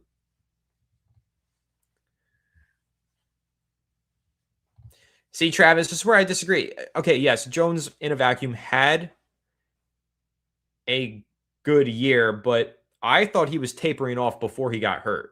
Like, personally, I thought that he was already starting to regress during the season, and then he got hurt. At the beginning of the year, he was playing well. Defenses started to catch on, and I don't know. Yeah, Daniel Jones is going to start week 1. He's healthy. He's back from the Achilles. Agreed, Sean. He played like a series in the first quarter as a starting cornerback, but he would be playing on special teams right now if he wasn't a starter. Yeah, definitely check it out, Peanut. It was fun. Our name, I'm not saying it's a big deal, but he fumbled, he dropped, he got locked up in the red zone, and he fair caught a punt with 15 yards of space in front of him. It's not a big deal, but he hasn't been a difference maker, and I definitely think you can upgrade over Barrios on the waiver wire. I personally do. I think Gibson should be taking some punt returns too. Give the kid a chance to try and win a job. Zavada is doing the kickoff right now. That's kind of notable, I think, is that he's still kicking. The Giants have been going with a different kicker in each half in these preseason games. I don't know if Zavada's been handling the kickoffs on all of them, though he might have been, but they have been going Zavada first half, Saul second half, or vice versa. But maybe they're going to give Zavada some more run. D-Roz, I agree. Evan Neal's actually looked okay tonight. That's also possible, Ezekiel. It's possible he was told to fair catch it.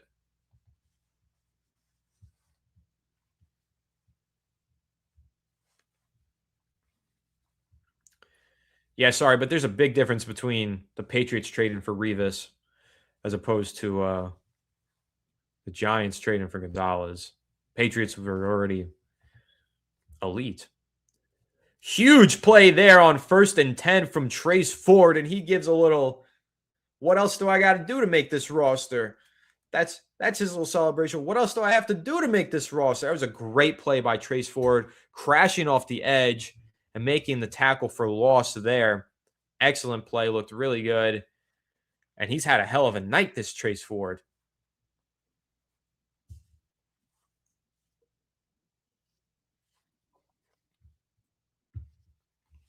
Brings up 2nd and 13 for the Jets offense. They have a new quarterback in. I don't know who it is. But he just threw a random fade down the left side. Ooh. Almost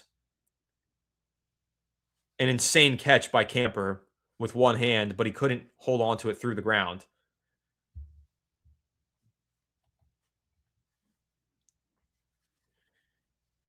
Yeah, our name, he just hasn't had a great game. I had a lot of high hopes for Barrios coming in because he felt like the perfect Gunnar Olszewski replacement, but he just hasn't lived up to that kind of hype this summer, unfortunately. Olszewski was low-key a pretty big loss for the Giants at the spring. 3rd and 13 now for the Jets offense. They're in the shotgun, dropping back to throw, flipping it out to the flat. Giants chasing down and making the tackle short of the line to gain. That'll bring out the punt team, and the Giants offense will get another crack at it. That is Bailey Zappi playing quarterback for the New York Jets. I do know him. Leo. Okay, who's with Leo?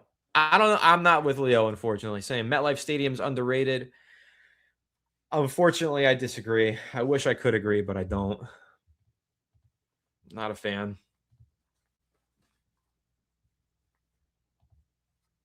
4th and 6.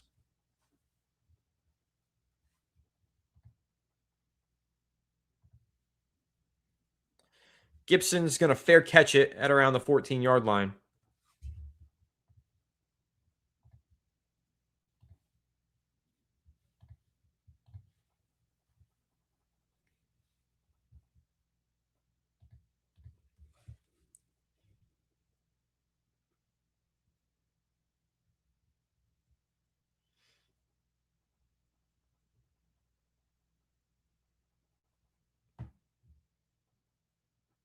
Trace Ford has looked really damn good tonight, guys.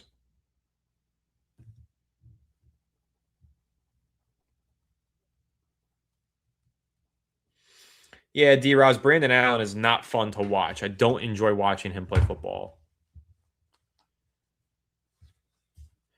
But we could see Jake Haener out of this break. I don't know who's going to be playing QB. Hopefully not Brandon Allen.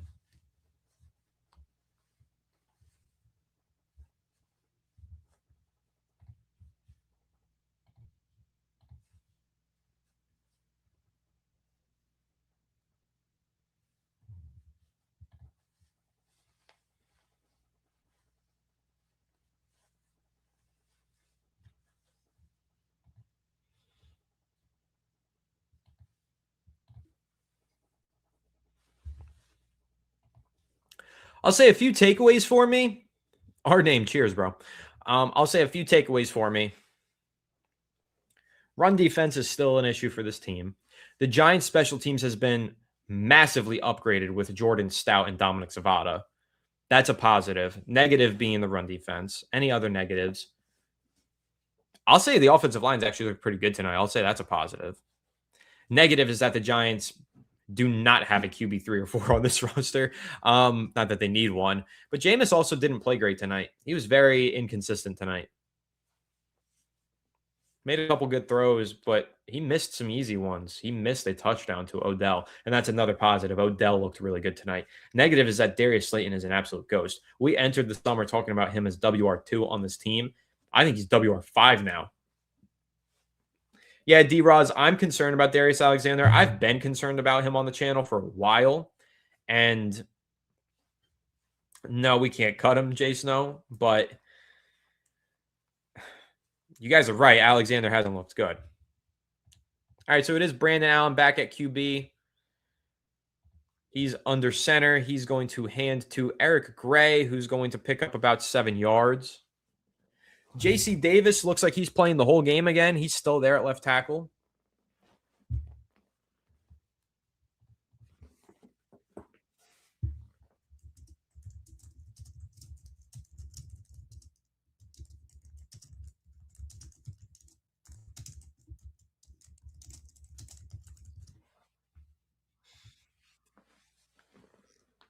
Odell has literally been the Giants' third best receiver this summer. Malik Neighbors obviously number 1. Malachi Fields has been number 2.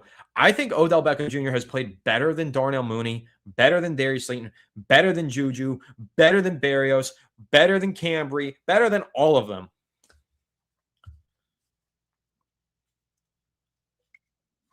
Giants picked up a first down. Yeah, Ezekiel JC Davis has looked better than Bo this summer. But it is still Bo and Davis at left tackle and right tackle. Davis at left, Bo at the right. Looks like Odell is done for the night, which means I probably won't watch too much more, to be honest with you guys. I was really here for Odell. But Brandon Allen is going to hand off once again to Eric Gray. I really don't think I can watch this Giants offense ground and pound with Eric Gray for the next hour or however long it takes to slowly bleed this game to death. But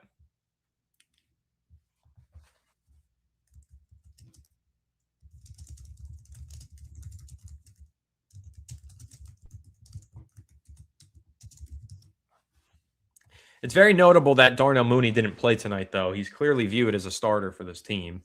Isaiah Hodgins is in the game at receiver. I do love me some Isaiah Hodgins. He's actually lined up in the slot here. It's play action. Isaiah Hodgins is doing a crash down block, and Brandon Allen's throwing to the left and making a nice throw on the move across his body to Dalen Cambry. Great catch for a first down, and he gets out of bounds. Yeah, Jay Snow, that's true. Davis hasn't faced any starters. Bo has looked Davis has looked better this summer. Bo also hasn't faced any starters this summer, but you're right. Bo has faced top competition last regular season. First and 10 for the Giants offense. Brandon Allen under center. Give is to Eric Gray, of course. And he's going to try and pick up a couple extra yards. I think he's got 3 or 4 on the ground.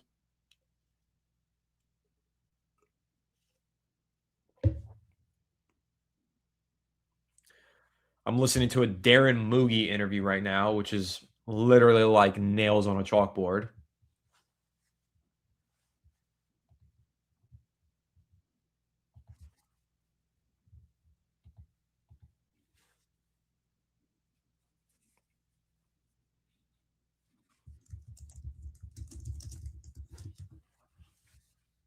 Second and 7, Allen in the shotgun. Play action, quick throw out into the flat. I believe that's Isaiah Hodgins. Nice. Picks up maybe a first down, maybe just short, 6 or 7 yards on the gain.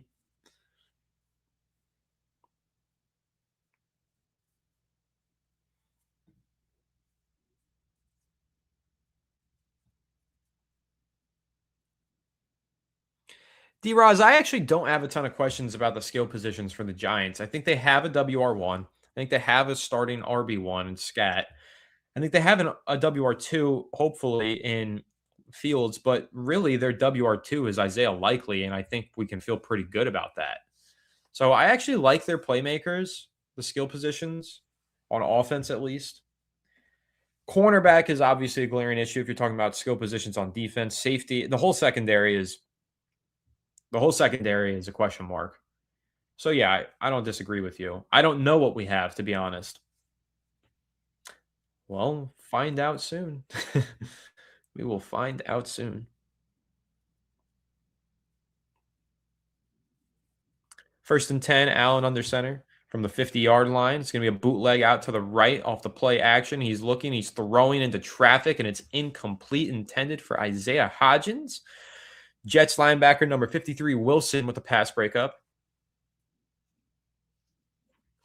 Yeah, Evan Neal might make this team, guys. You're right. He actually hasn't looked bad tonight.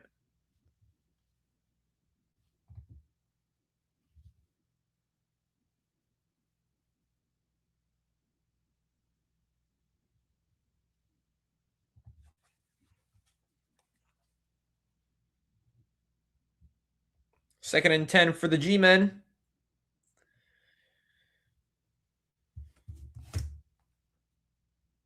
Allen in the shotgun from the 50-yard line.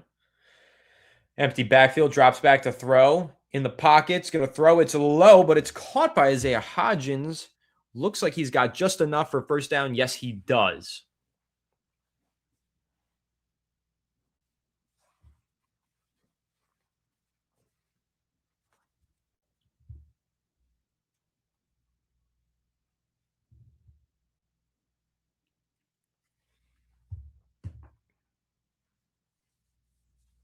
Well, Bleed NY Blue, that is a good point.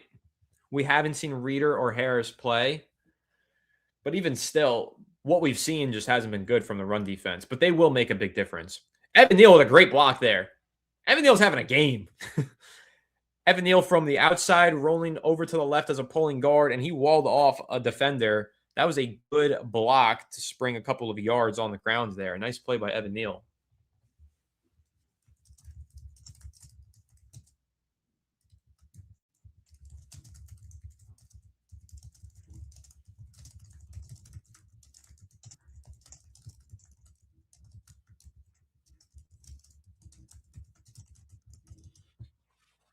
Yeah, Neal does look good against third stringers, but hey, maybe he is a good backup, but maybe not a good starter. It's possible. Eric Gray with a nice cut there in the hole and picks up a first down on 2nd and 4. But there is a flag on the play. Watch it be Evan Neal. Second down, holding. Who was it? Who held? I'll never know. Edmonds hasn't played. Reeder hasn't played. Harris hasn't played. So we really don't know how good or bad this defense is. But again, we just haven't seen good run defense yet. So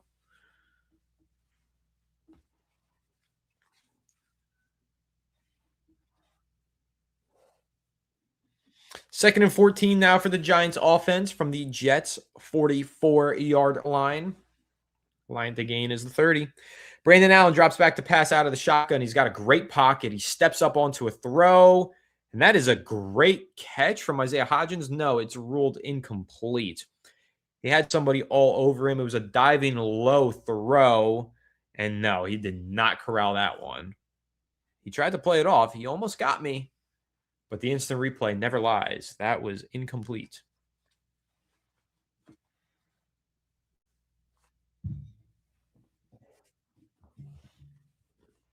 Third and 14 for the New York Giants with 7:22 left in the third quarter. They have the ball at the New York Jets 44-yard line.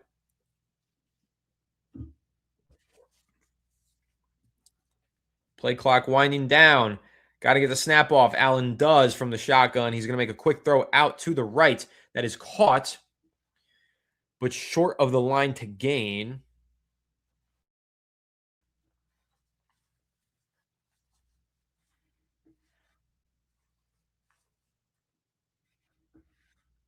Yeah, the starters haven't played much this preseason, but I really wanted to see them play more, to be completely honest with you. It is 4th and 5, and we have Dominic Zavada still in the game. They are not doing the one kicker per half. They're giving the undrafted rookie some extended run, and he's lining up for a deep field goal here. This is a 50-something yarder. On 4th and 5, Zavada's kick is up, and it is good. 53-yard attempt, plenty of leg behind it, and Zavada remains perfect in the preseason. Zavada's got a big leg. I'm a big fan of this kid, and I think he is the New York Giants' new starting kicker. Let's get it.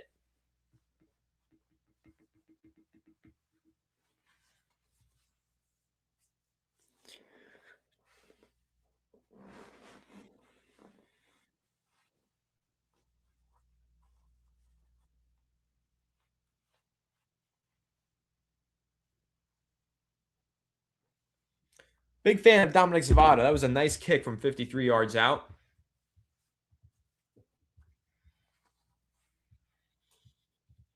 Like I said, guys, I saw Dominic Zavada at the joint practice last week, and he low-key blew me away.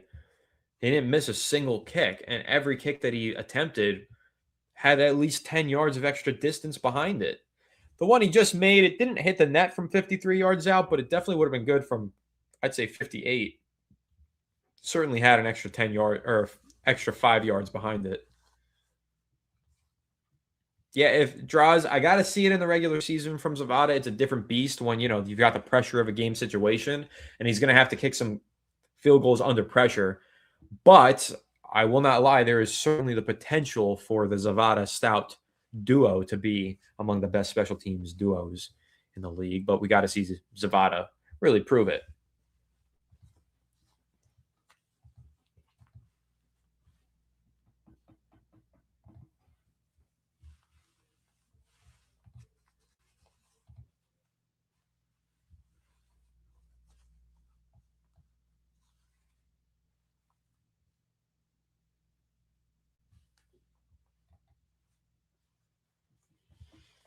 But yeah, everything just looks effortless for Zavada. Every kick is just like, oh, that was easy. It's like the Staples button. Is Staples even around anymore? That just made me feel old saying that. But all right, guys, I think I am going to start winding this thing down. I think I'll make it to the end of this third quarter, but I don't think I'm going to do the fourth. I don't think I can watch this many snaps of Evan Neal without getting a PTSD attack or some sort of other illness. Yeah, Zavada has been flawless for the most part. It's true, Carter. This is how he found Tucker. Undrafted rookie that Harbaugh had his eye on. And the rest was history. Hopefully it's the case here for the Giants and Zavada.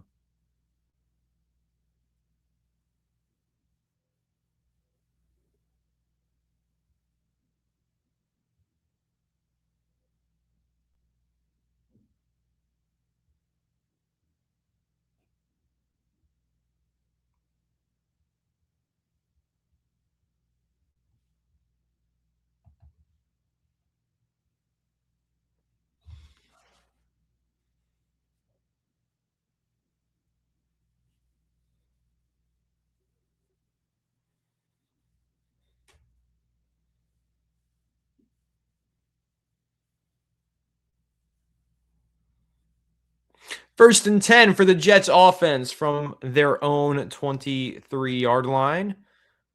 Zappe is going to be sacked off of the play action, and he cannot get past Khalid Kareem, who gets the sack.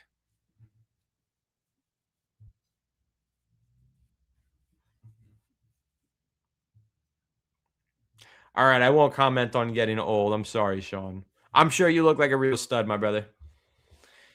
You've definitely got youthful energy, that's for sure. And that's what's most valuable. Energy is better than anything else. Jesse, I'm sorry. I'm glad that I'm a great resource to you, though. I really do appreciate you tuning in. Oh my God, big hit. Now that's football. Bergen, the running back for the Jets, just got kill-shotted by a Giants defender in the flat. That was a hospital ball by Mr. Bailey Zappe.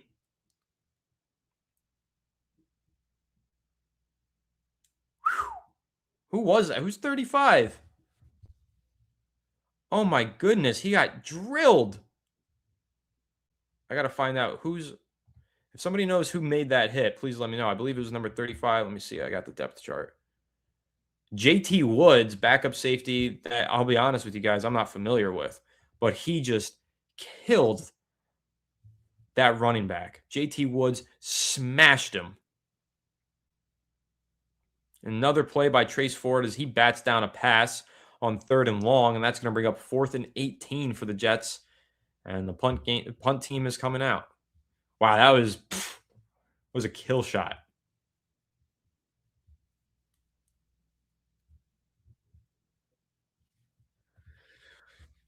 Fourth and 18. Jets punt is up and away. This will be Xavier Gipson who's returning, and he fields it around the 28-yard line. And he's going to make a couple moves and get across the 40 down at the 41. Flag on the play, though.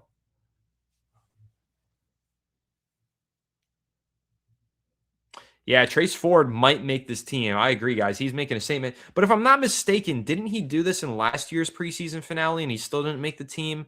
I feel like he did. I don't remember, though. But I feel like I remember Trace Ford having a big preseason game last year. Maybe one of you remembers. But I just can't remember whether or not he did. I think he did, though.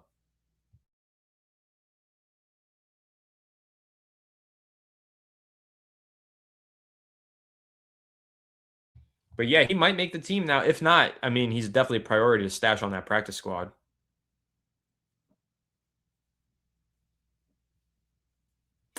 I interviewed OBJ. I really wish that I wasn't on the Jets broadcast. I wish I could have heard that. I would have loved to hear Odell's interview on the sideline. That would have been great.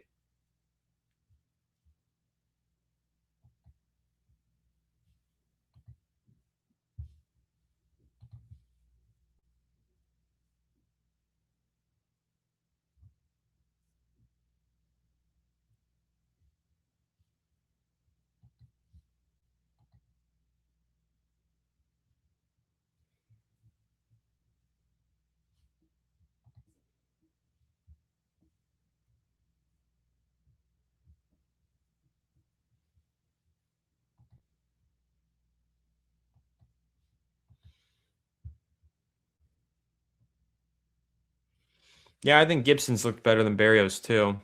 But Gibson, I don't think he adds much as a receiver either. I still think the Giants should look to upgrade that last receiver spot with somebody on the waiver wire. Unfortunately, though, the big issue is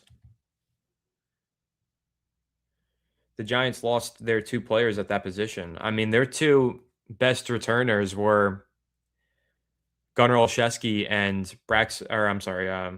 Calvin Austin. Those were 2 big losses for them. They weren't starting players necessarily on offense, but those were starting special teams players. Those were big losses for the Giants.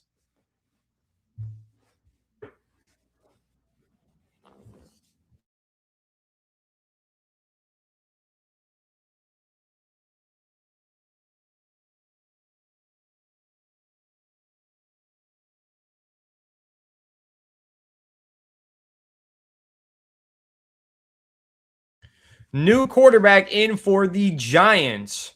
Brandon Allen to the sideline. It's Jake Haener stepping in for the New York Giants on 1st and 10 from their own 18-yard line. Haener is under center, and he's going to hand off to Damon Bankston around the right side. He's got plenty of space and finds a crease, and he picks up about 9 or maybe 10 yards, close to a first down. Gain of 9, just short. Just a nice run, though, from Bankston. Bankston's a speedster, that's for sure. He also has special teams experience. I'm surprised we haven't seen him return many kicks this summer.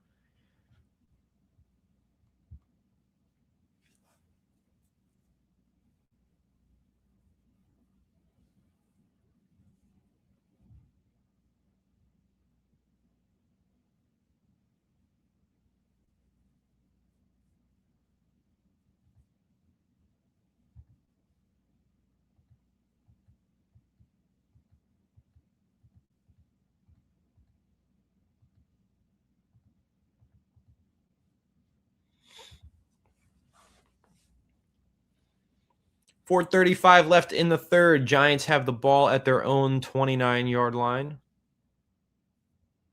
I'm sorry, 31-yard line.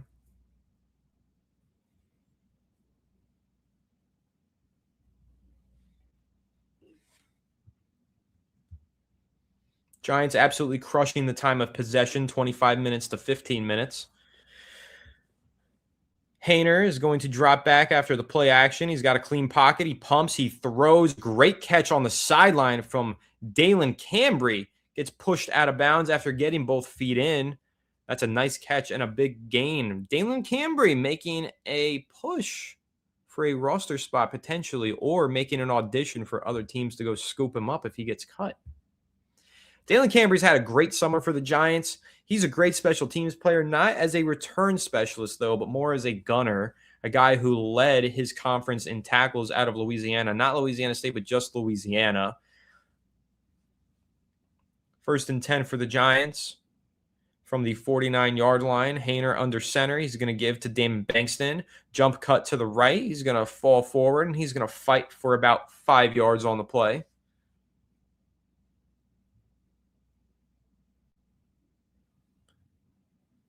Wow, Sean, that's sick. Those are amazing collectibles right there. I have some memorabilia that I love, but those two, used footballs from the Super Bowl, used Super Bowl footballs. I mean, yeah, those are holy grails. That's awesome. 2nd and 5 for the New York Giants from the Jets, 44-yard line. It's going to be a handoff to Bankston, right side. Another jump cut, and he's got a first down and then some. He's down inside the 30. That was a nice run from Bankston, who's showing plenty of explosiveness and agility with the ball in his hands. That was a good run. If you're expecting more from him, Vice, you're going to see a good run there.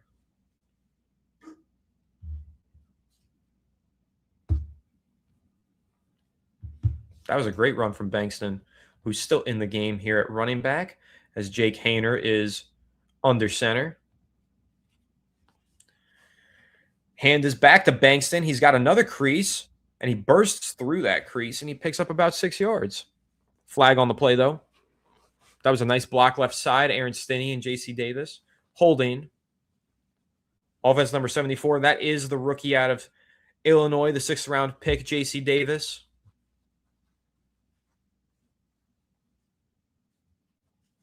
Yeah, priceless, Sean, for sure. Those are some awesome pieces to have. Yeah, Paul, I think both Allen and Haener are getting cut. I think the Giants are going to go into the season with just 2 quarterbacks, being Jackson Dart and Jameis Winston. A signed 1961 Yankees baseball. That's awesome, Joanne. That's really cool. 1st and 20 for the Giants offense from the Jets' 38-yard line. 1st and 20 after the penalty. Haener's in the shotgun. He's going to drop back. He's rolling right. He's going to run. He's going to pick up about 5 yards on a scramble. 2nd and long coming up.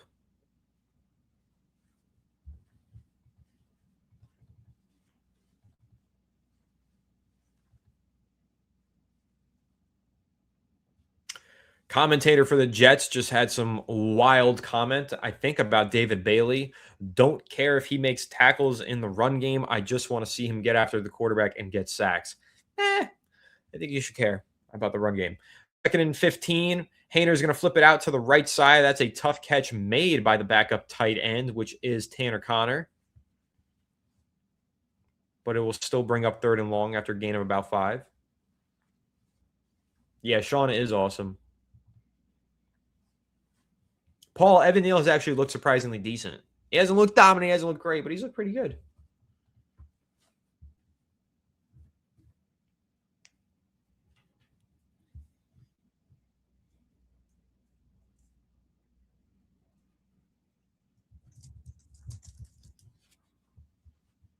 Third and 9, handoff is to Eric Gray, and he is swallowed up at the line of scrimmage, gain of none.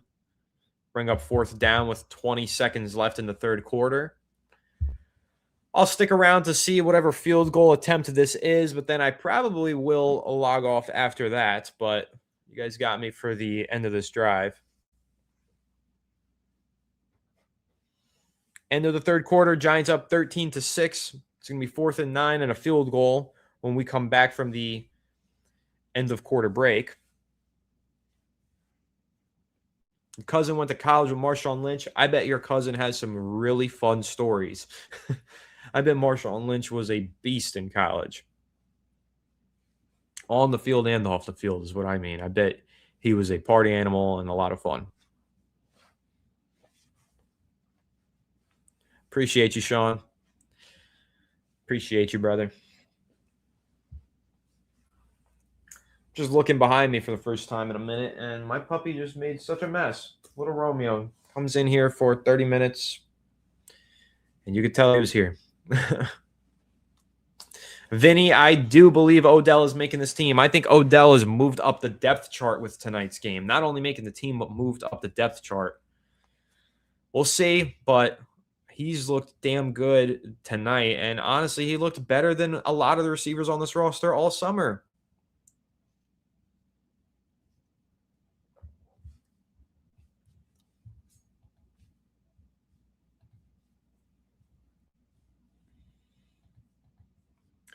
Damn, you know what, guys? I totally forgot to do my prize picks reads tonight. They're going to kill me for that one. Shoot. Totally forgot. Oh, well. There's always tomorrow.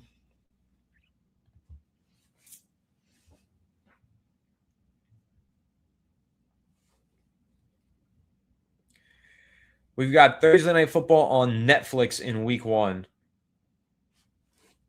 What's happened to the game that I love?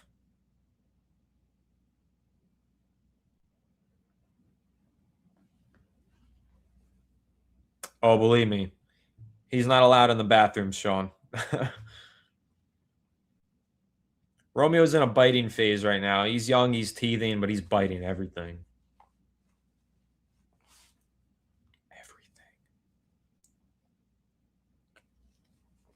I will do it now, Sean, but technically I'm supposed to do 1 per hour, so it's kind of too little too late.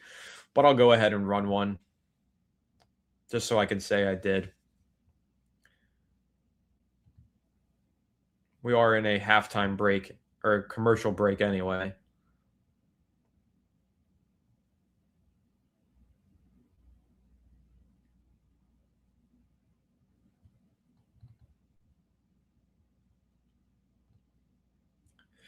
So just want to give a quick shout out to the sponsor of today's episode, which is Prize Picks. If you guys aren't playing on Prize Picks yet, it's America's #1 sports picks app. It's super easy to use. All you do is pick more or less on a few of your favorite players' stats, and you build your lineup.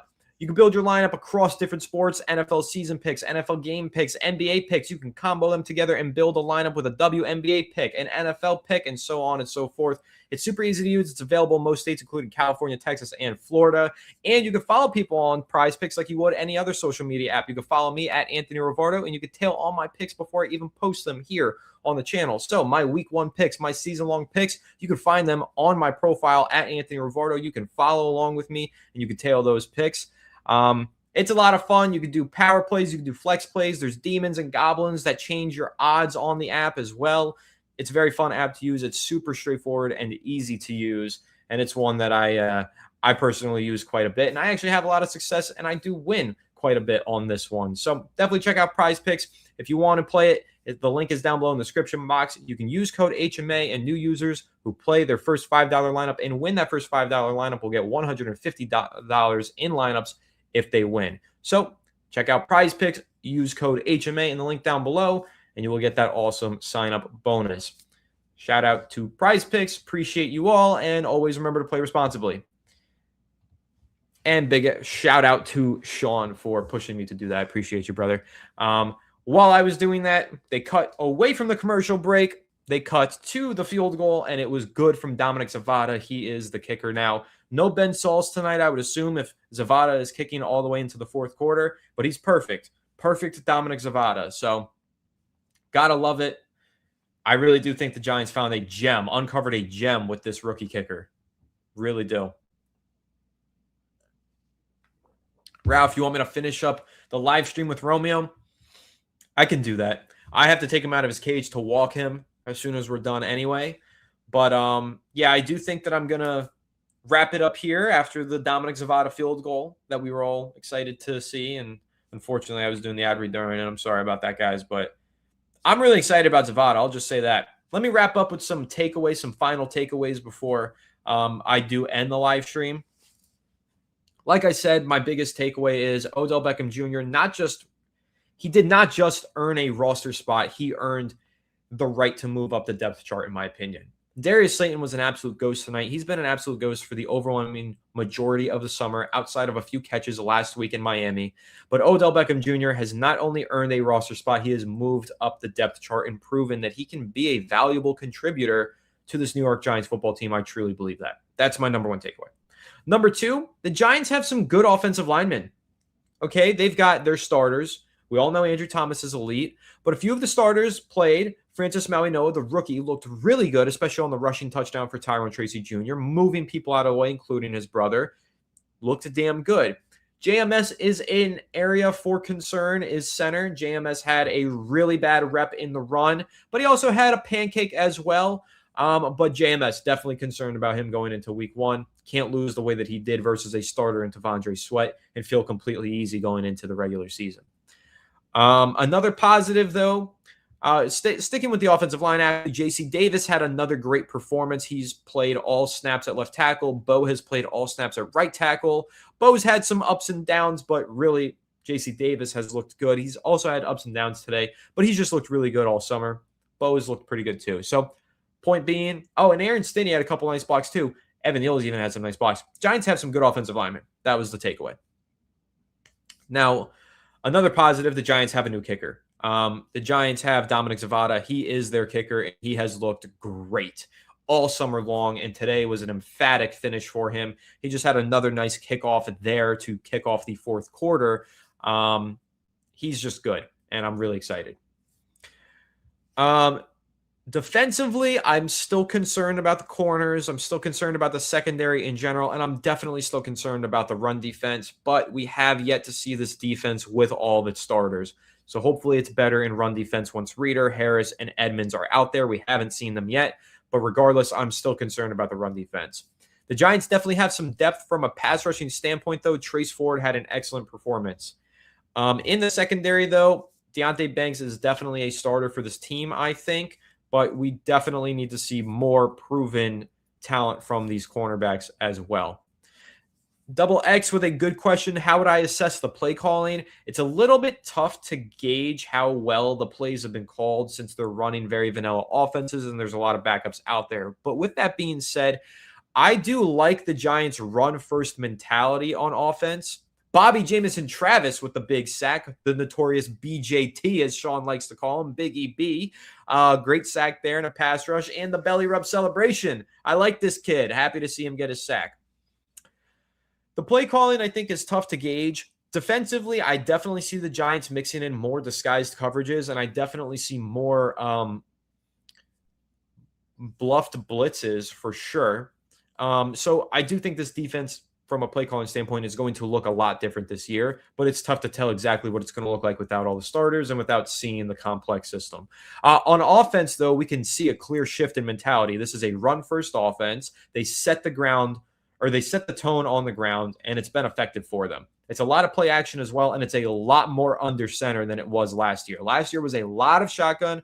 This has been a lot more under center. So that would be my biggest takeaway from the offensive play calling, but it's kind of tough to assess the quality of the play calling in the preseason. But I can assess the tendencies. It's definitely a different defense and definitely a different offense. Other than that, Barrios didn't look good today. I think that's, and neither did, there were a good amount of screen passes too, our name. Jameis Winston didn't look great tonight, but I'm not really concerned.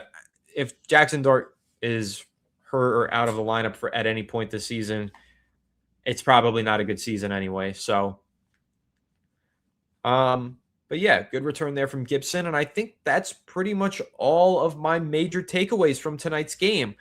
I will grab the pooch. I will grab the puppy, have him say goodbye to you all as requested, and then I'll wrap it up. But yeah, there's still 12 minutes left in this game, and I'll be honest, guys, half the guys on the field I'm not familiar with, and I think we're at that point. We can wrap it up. So definitely a different Giants team, though, this year, and I'm really excited for week one. The more I sit with it, the more I'm leaning towards live streaming for week one. These are a lot of fun, and you guys make it so much fun. So just a big thank you to everybody in the chat. But I'll do my thank yous and my appreciations and my CTAs once I grab the pooch. So give me 1 second. I'll answer the super chat first. XX Davey, nothing happened to Alex. Alex is totally healthy and okay. He's just very busy. Definitely appreciate your super chat as well, though. Thank you. But Alex is just pulled in another direction for the time being with our business and developing it. He'll be back soon as the regular season is right around the corner. He'll definitely get involved again on the channel. It's just we're working on something on the side, a side project. I can't really be transparent about it. I'm being as transparent as I can. We're just working on a big side project, and it's consuming a lot of our time. And so Alex, particularly as CEO of ESM, is really deep into this development. And so I have to fill in some other areas for him, which I'm totally happy to do. And I love to do. And I love doing the show. So there's no way I was going to put a pause on it or anything. Not even that we discussed that or anything like that. But just he'll be back soon. We're just working on some really exciting stuff for our business. So that's it. All right, let me grab the puppy. We can all say goodbye to him and to the stream, and then we'll call it. So give me 1 sec.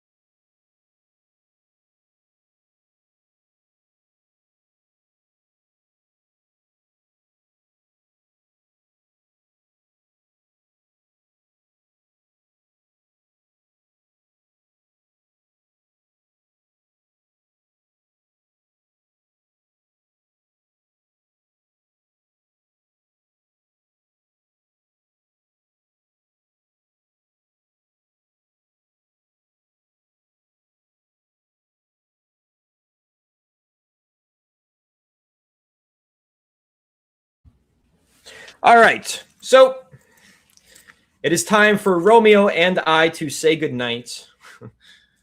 He's already got his leash on because I'm going to take him for a walk right after this. He definitely needs to go. He's restless and he's ready. But look at that cute little face. Love this little guy. But Sean, I see your comment. I appreciate it, and you're welcome. Live streaming is a pleasure. It is something that I genuinely love to do, and I love to do it because of you guys. So thank you. Thank you to everybody who tuned in. Definitely make sure to smash the like button if you enjoyed. Subscribe if this is your first time tuning into Fireside Giants. We're going to be doing live streams all season long. Romeo will be making cameo appearances on them, and I'm really looking forward to this Giants season. We have a lot of fun stuff planned, so it's going to be a lot of fun.